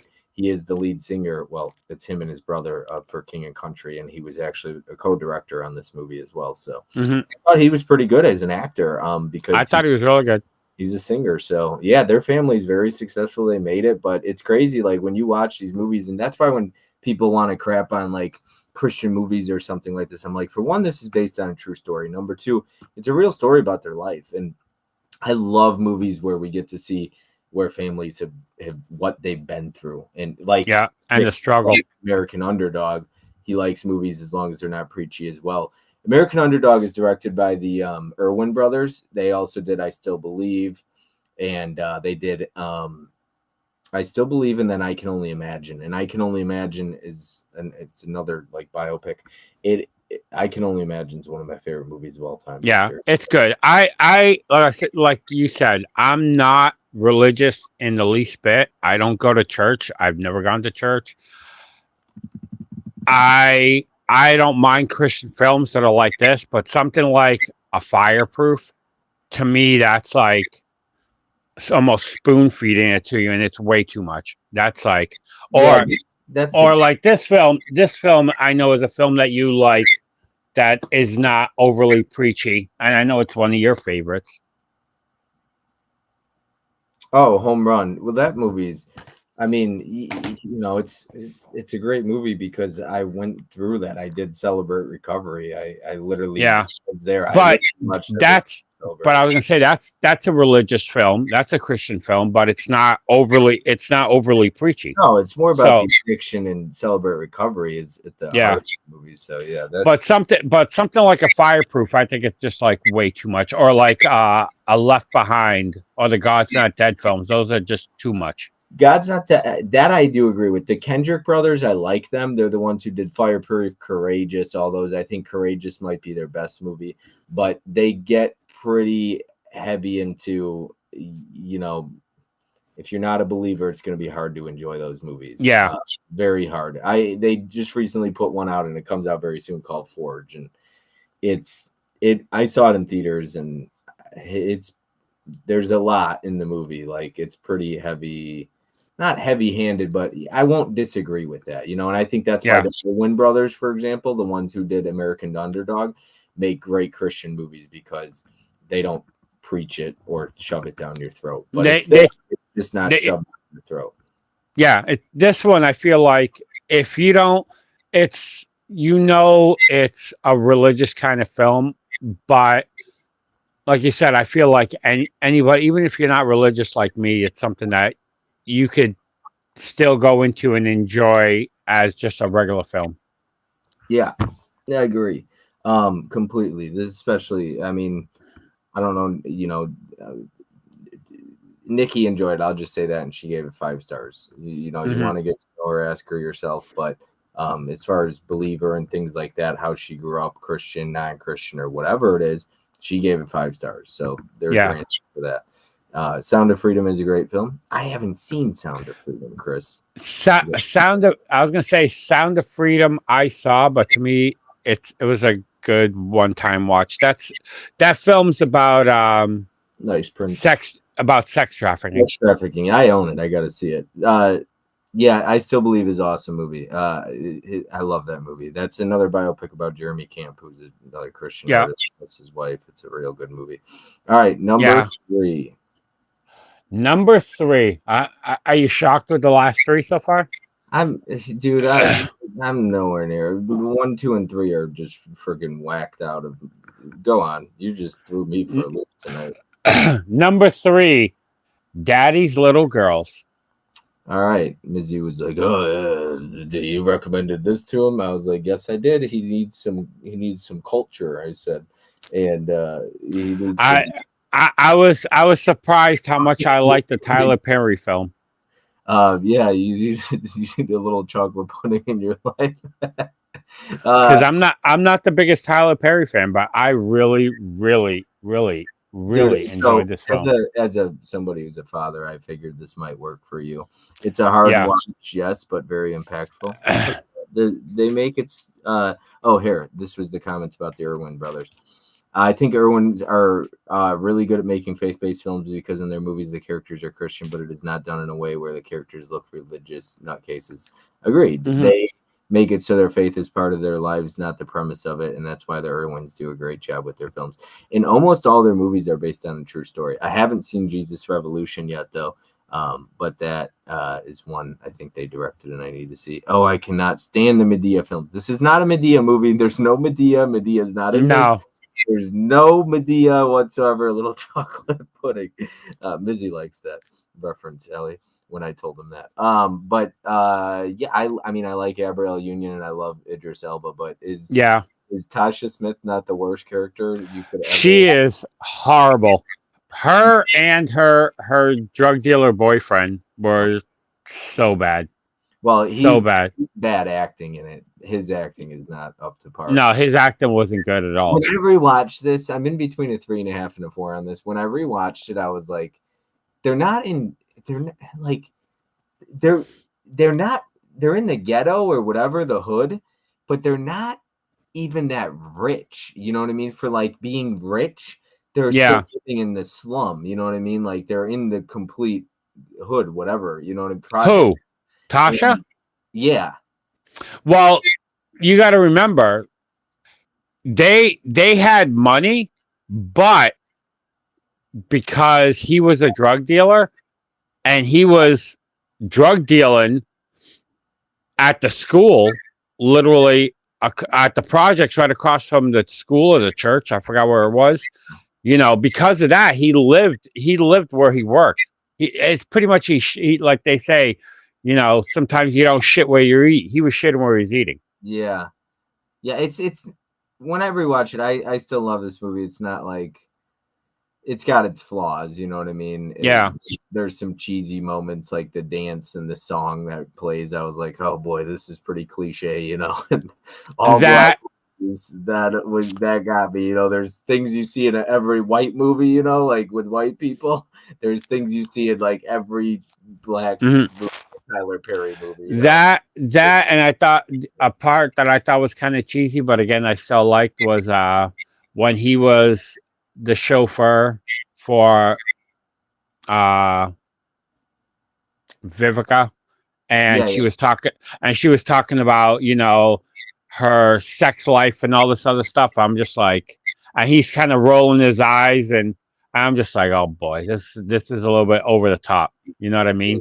You see that a lot in films, Her and it's just friends like, are not supportive. That's real though. That's definitely real. I do feel yeah, like it is. that was maybe a cliche, but it's also real where you got friends in your life who are like, are you sure he's good enough for you? And like probably putting these things in your head that you love the guy, but then you start hearing these things and you're like, maybe he's not good enough. I don't know. I Yeah, just and you kind of sometimes push away from a guy because of everybody else's preconceived notions of him, even though they don't know him. They just see what they see on the surface.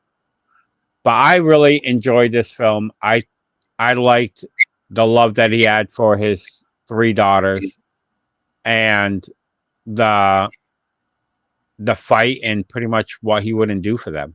And I really enjoyed it for that. I just thought it was a really good film. and another I jumping to conclusions. She didn't hear him out at the end of the movie. And she Yeah, apologizes for it though. She didn't let him and then he finds out he was wrongfully accused. yeah. I really enjoyed that. Like I said, I thought the movie was really good. Well, I'm You glad know, you like this one. I'm trying to find some more black cinema for you. Well, people would argue I this is a I was gonna say I've seen a most lot people, of black cinema films, but this most is people one. hate Tyler Perry. I was gonna say I because of the Medea films, I've never anything that had Tyler Perry's name attached to it. I've never watched because of the Medea films. I Last year was the first time I ever saw a Medea film, and that was Medea's Boo, and that was because when they came out with that Walmart slipcover, I'm like, I have to buy that slipcover. It looked too good. And it was the first movie I ever watched by him, and I thought it was so funny. Oh shit! I haven't seen Medea's Boo, but I couldn't stop laughing. oh, that's great. Oh, that's good. Okay. Yeah, I like this movie But works. similar to this film, I had preconceived notions of Tyler Perry, and I was just like, I just didn't want to watch it. Is this a 3.5 or a 4 for This you? is a 3.5. Yeah, I feel like I'm at a 3.5. I haven't rated it. I'll have to. This was the one I watched while I was driving. All right. So I think I know what your number two is, which there is one left on this list. I'm very happy it hasn't been pulled yet. I think I know which one you're gonna say by your number one because you said the one that really hit for you and really like impacted you is number two. I feel like I know which one that is gonna be then. Can I take this off the screen? Do you want to kind of jump into number two? Let's go for it. Marie says she cried like a girl, like a little girl during Daddy's Little Girl. Marie. Marie cried with the last three. The next one, she cried a lot. I'll never. Marie's story is Marie's story, and she can tell how when if she ever decides to. But the second film hit really close to home with Marie. So I the gotta take a second, guess, a gander, what it is then. it Oh, is I know it. Palmer. What? Wait, Palmer's number two? Palmer's number two. Oh, how? I was wrong again. Wow. I'm blown away that your number one is what your number one is. I really was afraid. Okay, so I knew number one would be like you're either gonna really hate this movie where you're just like, this is fucking dumb. And that one I wasn't sure if it would be too preachy. It's funny that number one is gonna be, but Is number one a Christian film? I don't think it's a Christian. It's I was definitely, gonna say if it was, I didn't think it was. I would say it's a Christian movie. I literally bought the Blu-ray at a Christian bookstore, the family Christian bookstore, but Okay, there's also a book for it, and it's also a Christian book. So, but the movie doesn't play out like that I necessarily at didn't think all. it was. But there's Christian characters in the movie, obviously. But anyways, we're talking about Palmer. We'll get into number one, which I'm so blown away by. That is your number one right now. In terms, I gotta, told you, I was coming with nothing but curveballs tonight. yeah, But you should. Palmer was the one I texted you. Wow. Okay. I really enjoyed this film. I thought Justin Timberlake was amazing in this film. I thought he was so good in it. He's a good Uh, the the kid in this movie, I really enjoyed. I don't know. I just thought everything about this film. I was really good. I didn't. I honestly felt like I don't know. This this was like everything that I wanted at the moment when I was watching it. I just I love and I love when that happens when you're just like, dude, I needed this in my life right now. this I'll tell you right now. I probably cried 6 times throughout this whole movie. I Oh, was shit. throughout the whole movie. I'm watching. I'm just tearing. I wasn't like making noise, but I had tears coming down my face at least 6 times throughout this movie. It was so good.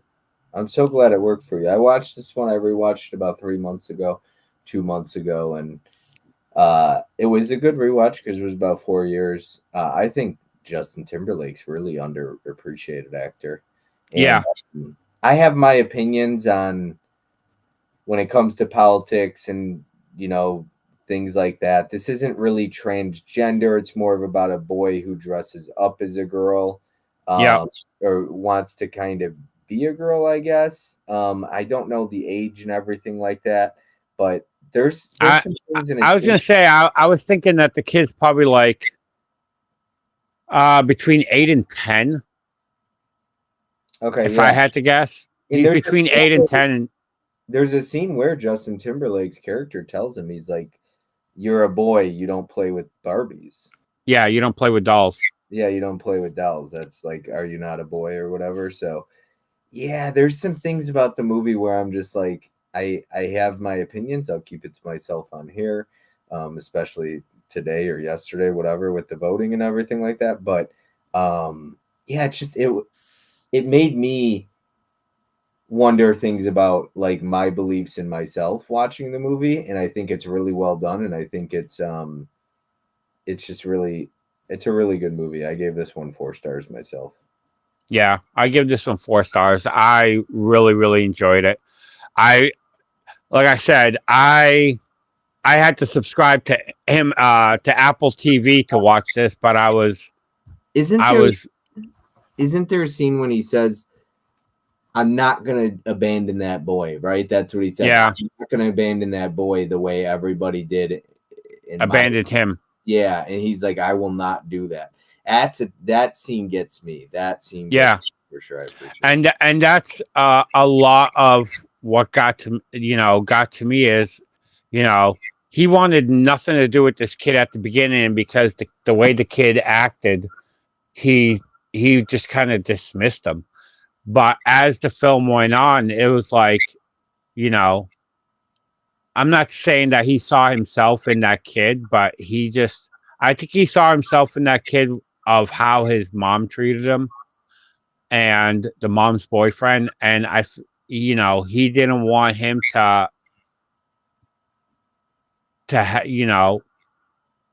just to have a shitty life.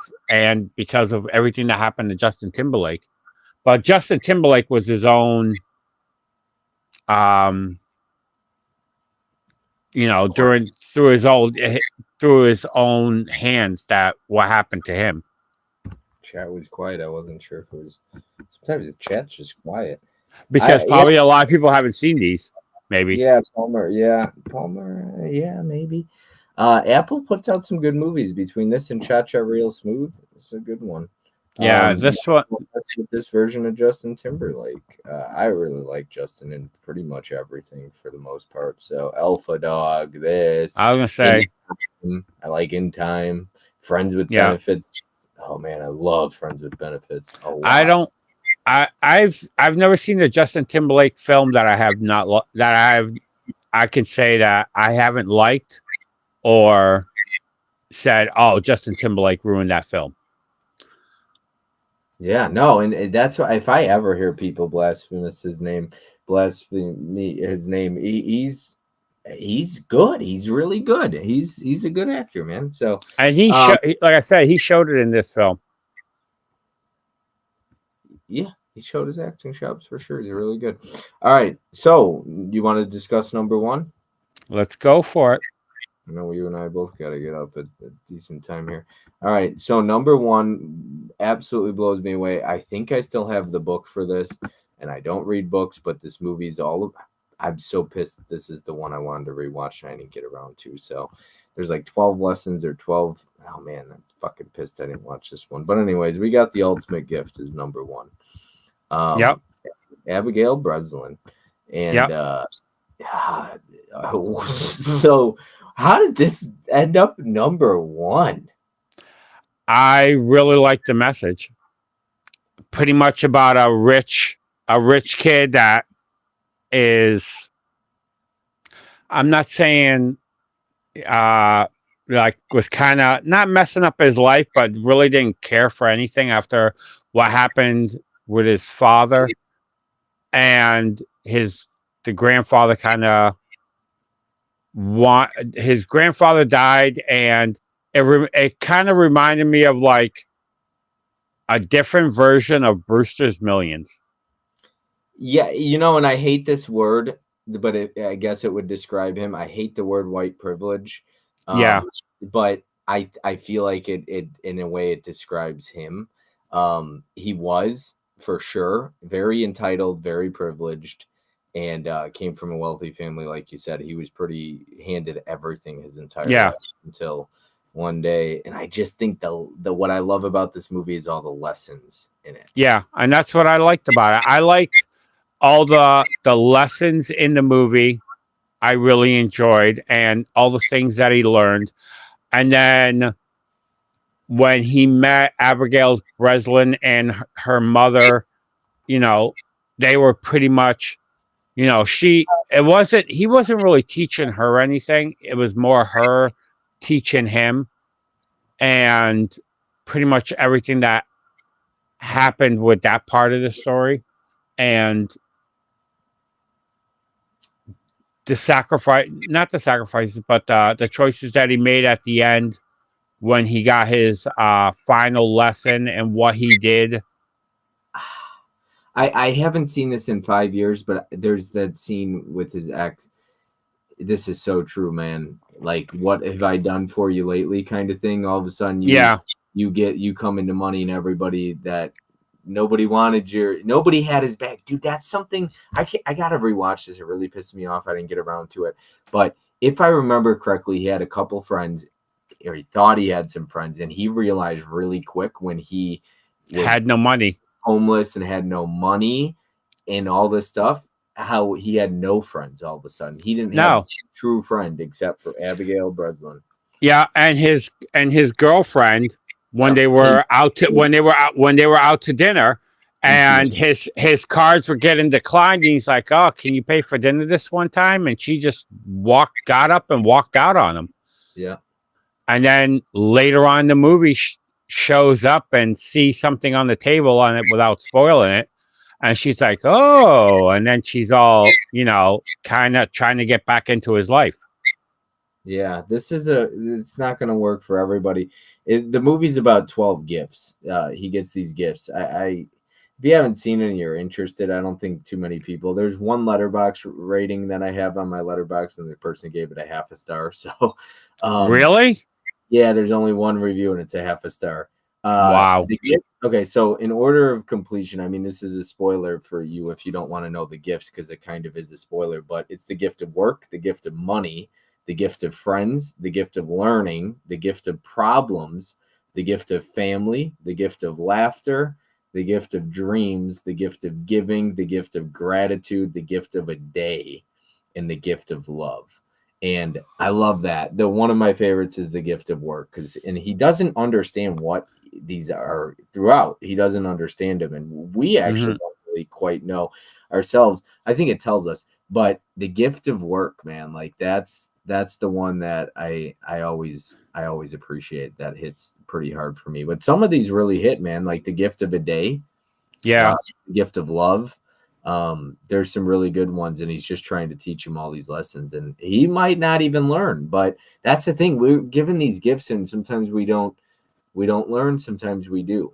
Sometimes we, I yeah. It's just this movie works for me, man. Yes. Yeah. I've read the book and everything, and I went through and I worked the lessons in the damn book a lot like the movie, and I'm gonna have to do that again someday because I learned a lot from this movie and especially the book. I felt like.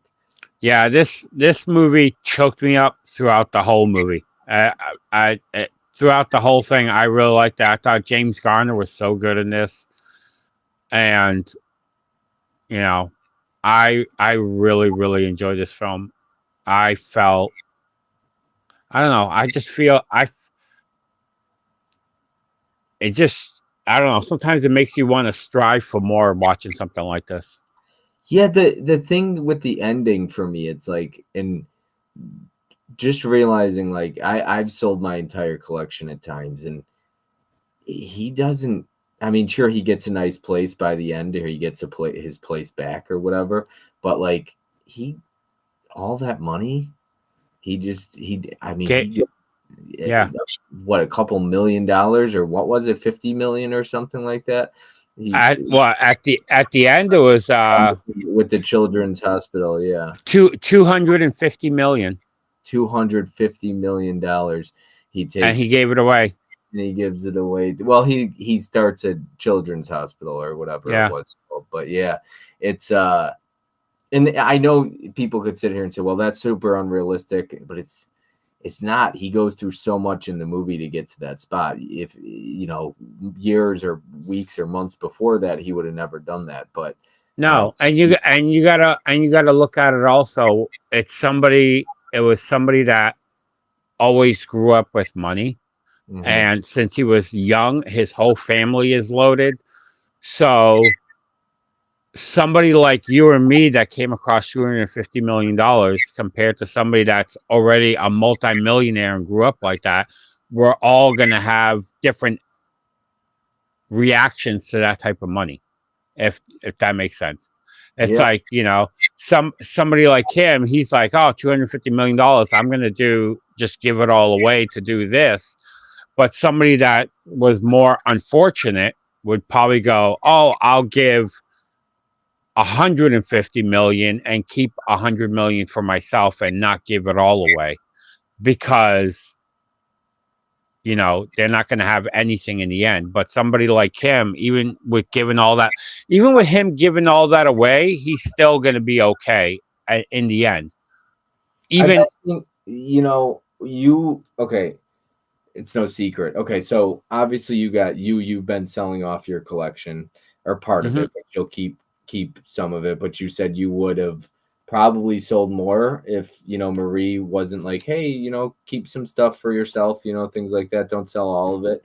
Uh, Yeah, so I hope that's okay me saying that's that. fine. So between that and then like obviously Sue has talked about like how well, she's not, I guess, purging her collection, but she's done collecting physical media, but she's still getting review copies and all that stuff anyways. Yeah. Um, then you've got obviously like I'm not going to mention, there's another person, I don't know if it's some big secret or anything like that, but thinking about selling his collection or part of it. And I've been trying to get to a point where I'm trying to buy less and understanding I don't need 85 copies of the same movie, but it's difficult. I'm not planning on ever selling my collection, but I'm trying to get to a point where I start making better choices with my money and start making sacrifices to get to where I want to be and become the man that I want to be. And understanding like who fits in my life, as selfish as that sounds, but I'm starting to slowly like cut people out of my life that I don't feel like are bringing me. I think a friendship is like a two-way street, and like in this movie where if you're not helping each other grow, or like what value do you bring in it? This might sound selfish or shitty, but I think it's actually really true. What value do you bring to me in a friendship, and what value do I bring to you in a friendship? If you can't use me in some way, if you can't use me as a person to benefit you, or to if we can't use each other to help us grow, what benefit do we really serve in a friendship? I mean, I really do True. believe that you and I in some way need to help each other. I think friendships, you should hold each other accountable, you should push each other to be better, help each other, Hmm. be there for that person. And I just think that true friendships like that are very few and far between, and I mean few and far between. You're lucky if you find a couple people in your across, like those kinds of people across your entire life. You're lucky if you find a handful, I swear. It's just, it's so rare. You sure, you might have 1,000 friends, but I mean, how many of those people are going to answer their phone at 3 a.m. and meet you because you need to talk or something like that? Yeah. You're going through it, or you need a place to stay or something like that. I don't know, and I feel like those, I'm so grateful, and I've met a couple, and that's why when people shit on the community, I'm like, well, I've met a lot of people, including yourself, a Mizzy, and let me tell you, man, Mizzy and I have had our problems. Okay, always seem to have our issues. Sometimes we understand what is the at the root of it, but like at the end of the day, for me, Mizzy has always been someone is about to sell. I don't know what that one means, but anyways, It was the G14 classify one that you didn't mention the name. oh, okay. So anyways, yeah, for me it's like I've had my issues with Mizzy, okay? Maybe more than anybody, and I wish that wasn't the case. But for me, I've always understood that no matter what I go through with Mizzy, he's always been somebody that I value my friendship with a ton. And Hmm. so, yeah, I wish we didn't have as many issues we've had in the past and stuff like that. And so I think a lot of that falls on me, and in growing as a person, and becoming the person that I want to be, and a better friend, better brother, things like that. But um yeah, it's great that I've had relationships with like yourself and Adam where there's hardly ever been an issue. But I look at friendship where, for me, I do look at value in a friendship. And for Mizzy, anytime I've ever had any issues, I've always looked at it like, hey, this is somebody I want in my life. Do Hmm. we have our issues? And I wish that we would push each other more to become better versions of ourselves. I think that goes for both of us. And maybe he's listening right now and upset I'm saying this. I don't know. But I've always looked at him like I would rather have him in my life than not. And I do value his friendship. But I've had relationships with other people where I haven't, at the end of the day, I haven't valued friendships. And I've looked at it and I said, you know what? I don't want this person in my life. And I think it's Hmm. absolutely okay to shut people out and to say, hey, this isn't somebody that I want in my life. I don't see value here in our friendship. I'm no longer interested in that. That's okay. It's okay to cut people out and understand who you want in that circle. I don't have a big circle, right? Jeff is one of those people. I'd say Nikki is one of those people. I don't have too many female friends in my life. I like Nikki because she's old school and she don't play around. So that's why I appreciate Nikki. But so it's nice to have female friends in my life, like an Allie and a Nikki. And I just, I just think as I am trying to make changes in my life, I'm starting to cut people out and realize like, hey, this person doesn't serve value, and starting to understand like what's important in my life and cut the things out that aren't. Um, Yeah, that's which why I've always had a small circle. I've had people that were close to me before, and I'm just not close with them anymore. It's, I always keep my circle small just because of how I grew up, and I'm very standoffish a lot of times with people. I keep people an arm's length away. It's very hard for me to let anybody close to me. That's just how I am. So whenever I have a good friend, once I feel that good friend is not as they used to be or not beneficial to me, I usually pull one out and replace them with another. You know what I mean? And my that's how it is. and I I, never grow my circle. I just constantly change out. and there's a such thing as burning bridges, even in friendships and relationships, family. It could be. I've had some issues with my family lately. I mean, shoot, my sister didn't even text me back on Halloween. I texted her, "Can you send me some pictures of Rosalie and Benton, what they dressed up as Halloween?" I don't know. I haven't even talked to her. She never texted me back, so I haven't heard from my Hmm. brother-in-law. And that's on me. Like I own my shit though, okay? I own when I know, and right now I'm in a position in my life where I'm like I want to start making some changes. But I own up to my responsibilities and like the mistakes I made. I know that I'm in a tough spot right now and I'm not where I want to be, and I'm frustrated, and I'm working just tail and tooth and nail, but Hmm. I also know that I put myself in the position I'm in today, and not being where I want to be. I also understand that that's on me, and it's on me to change my circumstance too. I Yeah, don't blame anybody else. If I want to become who I want to be, then I have to change that. Nobody's going to do it for me. that, and as I always felt, when when you're able to do it yourself, you appreciate it more than when somebody's there to help you with it. And that's how I've always been. A lot of times with me, it's I'm very independent. I don't like asking for help with anybody. I don't, I try to I keep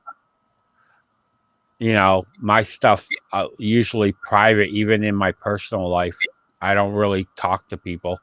And me, I feel a bigger gratitude and I appreciate more if I can do it on my own. But I've many times fallen on my face trying to do it by myself. Mm. But, sometimes it's a good lesson to learn, especially for me. I've learned a lot of life lessons with trying to do it on my own and falling on my face and learning from the mistakes that I made trying to better myself or trying to do things. And I just So, want people who are going to be honest and real, and that's where trust is such importance. I talked about it in my last video of addiction, and that's part of burning bridges. I made mistakes, and so when I went through Celebrate Recovery and I did it, there's a damn bug in my like a fly or something.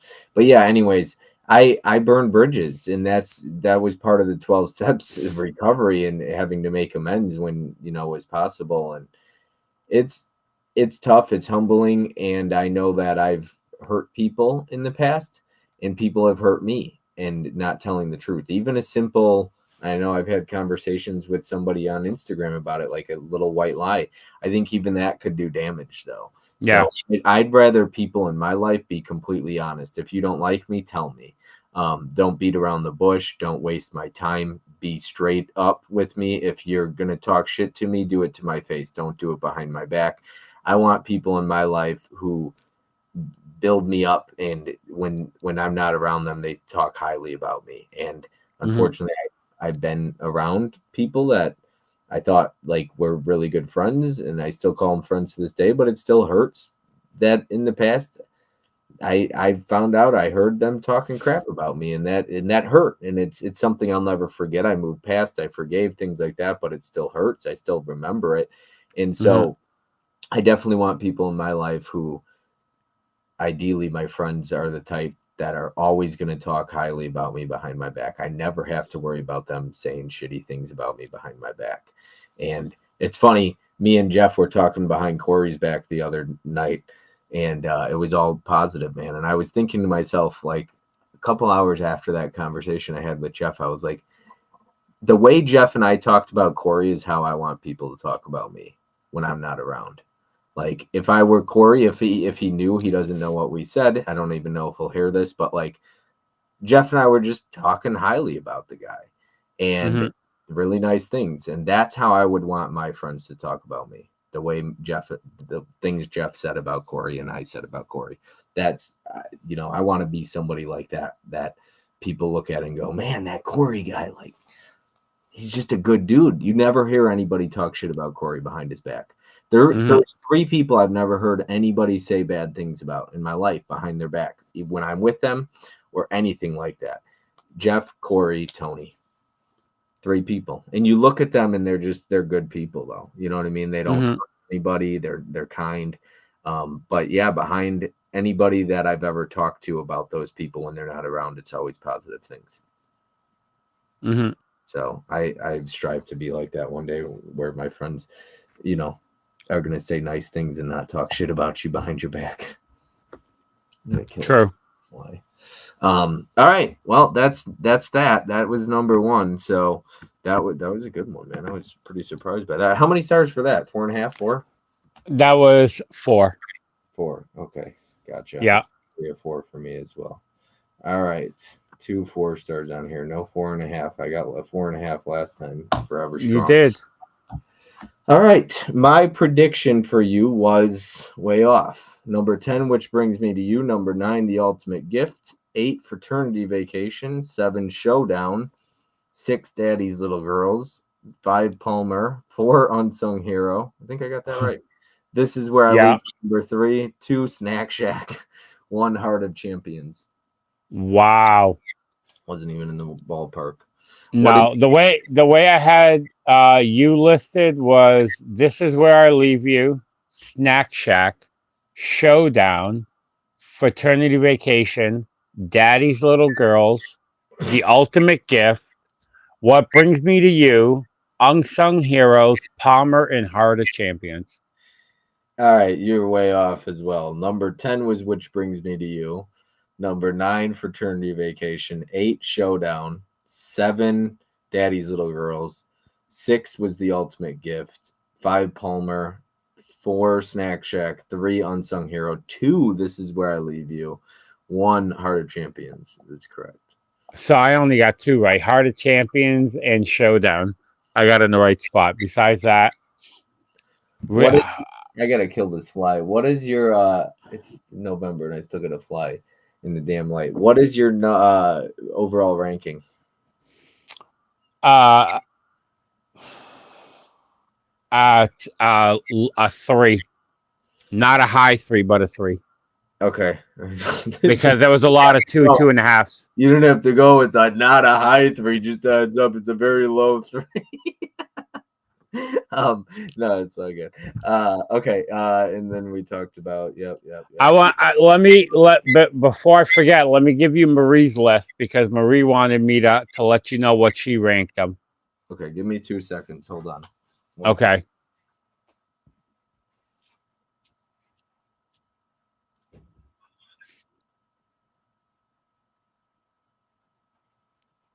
I got it. Good. All right, go ahead. Marie, This Is Where I Leave You is number 10, and she gave it 2 stars. Snack Shack, 2.5 stars at 9. 3 stars for Showdown.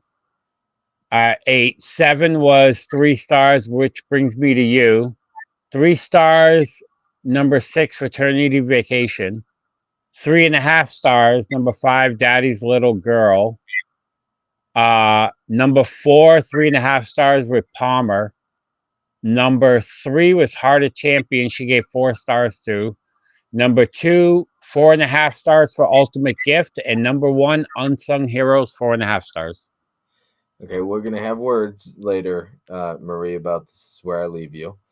Um, this is where I leave you as a friend. Um, just kidding, Marie. Just kidding. Corey is that dude, Jeff says. And not a high three, right? He was really pointing that one out, wasn't he, Jeff? He's like, just to let you know, it's definitely not a high three. Definitely, definitely not. Well, I know it. A lot of times in the streams, and even like with Adams, you're like, "Oh, is it like is it like a low three, a medium?" And it's like this is more of a low three because of all the twos. No, it's all good. I hear you. I'm always honest. Now, I'm waiting for the day I like totally just I piss everybody off and like my list doesn't work at all. But I feel like I know people's taste pretty well. Yeah, So yeah. like I Yeah. said, everything that you gave me, I would rewatch again. There was nothing to me. There was nothing really bad on the list. Not You a know, that even though you really like it, this is where out of everything, I think this is where I leave you is the only one I would not rewatch because, like I oh said, I sold that. Even though I put that at 9, that's the only one that I had in my collection and I sold off. I love how they're all laughing. That's funny. Well, anyways, that's everything. 2 hours, 40 minutes in. Um, I'll be honest. I've just been going through it, man. And it, sometimes it's nice to do these streams. You don't always want to. You're just like, I don't have the time. I just can't get to it, and I just sometimes you might not be there, but it it's good. It's kind of like Adam was saying, like the movies you watch and you choose to, you'll put on a comedy. Sometimes you need to get out of that. Like I definitely like my depressing movies when I am in a mood, but I usually try to watch something that's gonna lift me up, like a Warrior, Heart of Champions, or something like that. A little depressing in there, people die, but it's more uplifting and more about like the power of the movie. I need to watch something powerful. So, anyways, usually sports movies are a good one for me. But yeah, man, Yeah, just doing these streams, it reminds me that I enjoy doing them, but I also know that I need a break, and I never want to lose the passion, and I never want to go through the motions and just do something when my heart's not in it. And yeah, look, for me, these are the streams where my heart is in it. The game nights and stuff were fun, but I don't know that I just don't know that the passion is still there for those. hmm So yeah, I was able to fully watch a live stream finally. That horror dude says, "Hell yeah, man! Appreciate it for sure." Chrissy says, "Shit, give me a list too." LOL. Yeah, I always do. I always let people give me a list first, and right now I'll be honest. I mean, I could barely get to people's list as it is. So like now, I'm not even. I don't even ask people for lists. I don't know. It's yeah, you're gonna give me a list backstage, and it's probably not going to be until summer or fall of next year that we get to it. But you know that. that's all good. So yeah. But anyways, I got we'll see. I don't know if guys is gonna happen on Tuesday or not. I don't know that that's gonna happen, but I Huck and Fish after that, and then Nikki will be December 3rd. That'll that'll be December 3rd. So hmm yep, I am looking forward to that. But yeah, great stream, gents. It was a great live stream, Joe, as always. Yep, And yes, I had a blast as always. yeah, man. I think it was nice to get out of our headspace. I guess go Yeah, straight for a bit. So yeah, it was fun. Um, all right, man. What's this? We got AI generated Halloween music. What is this? Is this Halloween music? Are you serious? doesn't sound like it. Is that Halloween music? What the hell is that? That don't sound like no Halloween music. What's this one? This is Netflix and chill or just chill. My bad. That sounds like chill. Yeah, just put that on. I know that people put this stuff on in the background while they talk. Yeah. Question for the I am curious if people actually do enjoy. I know like Ryan from Disconnected does that. He keeps stuff on in the background. Jeff says had a blast as always, my friends. Do you like that? It's distracting for me. I can't To me, do it's it. distracting Yeah, I because because I like to pay attention to what the people are talking about, and that yeah. music would just I would have to try to drown it out It's and crazy. like Some phase it. people love that. Just like some people love a TV to help them fall asleep. I want complete and utter darkness. As dark Now, as it could get. I want it.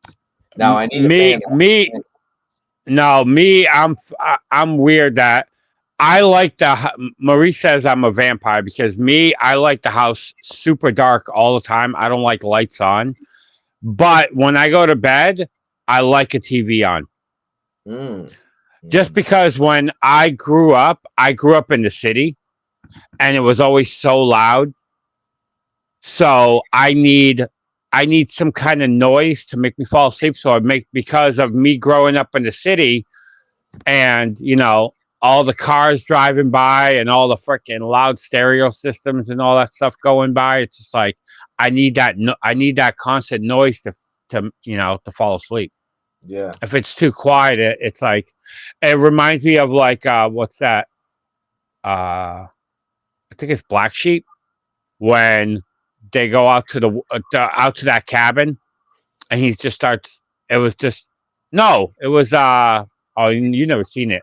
My cousin Vinny. Oh yeah, I've seen like parts or I've seen it as a kid. Sounds like a Skinamax score. Anthony says I only like the music over a time lapse. Jeff said, and I'm a vamp myself as well. Chrissy, the slasher dude, says so. Well, anyways, that's it for tonight. That's everything. Just about covered everything. I appreciate everyone hanging out in the chat. The ones who did show up, man, it's late. It's 1:48 over there on the East Coast. Uh, Yep. 48 here and 10:48 in California. So I appreciate everyone like Chris and Anthony is always hanging out. Allie was here. Nikki's here. Yeah. She's making some donuts. Jeff. Just yeah, a lot of people. That horror dude was here as well. I could scroll up and try and find some people. Movie Hunter was here listening for a bit. Yeah. What else? We had Prince here, of course. Victor, I don't know if he's still in here, but he was here earlier talking about Adam. Yeah. Adam was in for a little bit. Adam was here for a bit. Holland Oates was here. Yeah. He's falling As asleep. always. Yep, as always, of course. Mizzy's been in and out, I believe. Mama Blu-ray was here for a bit. So Yeah. Spooky Nerd Club left early. I had to take off, go to bed. Husker for life, his first time ever Hmm. popping in here. LA Jewel. So, yeah, there was a lot of people popping in and out. Chrissy, I said, Movie Warehouse. Nicholas was here. Prince I mentioned. So I just wanted to cover everybody. Thank you for showing up and thank you for being here. Caprice jumped in for a while. Eli Cortez was also here as well. So. Yeah, Yep. people. If I'm forgetting anybody, I apologize. But thank you, everyone. I really do appreciate it, and I know Joe does as well. So I always do. I hear fireworks outside my apartment. All right, yeah. Well, everyone have a great night as well. I need white noise to sleep as well. I hate it when it's totally quiet. I like the fan. The fan is great, but I need to get a fan, so I sleep with the AC on or heat. Yeah. I'm not an AC or a fan guy. I like natural wind from a window open. You know what though? I used to sleep like shit, but once I started taking one muscle relaxer a night, it helps me, zonks me. I'm out. Um, Hmm. so it fucking helps so much. Like, and people are like, "Oh, you got to stop taking those." I'm like, you know what? I take one a night to help me fall asleep, and it's great. So I don't want to hear it. Some people take edibles and whatever else they need to take. Well, that's what helps me fall asleep. Take one a night, boom, knocks me out in about 30 minutes. So, yep. Now, what helps me is Tubi, really loud. To be, I yeah. I fi- I spend like 15 minutes finding a movie on Tubi, and then I turn it on. I flip over, not even watching it, and I just listen to it. And within 5 minutes, I'm out. Yeah, yeah. Well, there's times I love it, man, because I used to fall. I used to be terror. I couldn't fall asleep. It didn't matter. Fan. it didn't matter if I got 1 hour sleep the night before. I just could not sleep. But now I've Mhm. been finally able to fall asleep, and I absolutely love it. And I would not have it any other way. It's so great because I Yeah. just and I might need, yeah. I mean, when we do these Airbnb meetups, if there's somebody snoring, I might stay knocked out if I have a nice muscle relaxer. Might knock me out. I might not hear it. Who knows? And some earplugs probably. Right? Exactly. So, anyways, that's everything. Yeah, that's all. That's all for tonight. Thanks, everyone. Have a great night.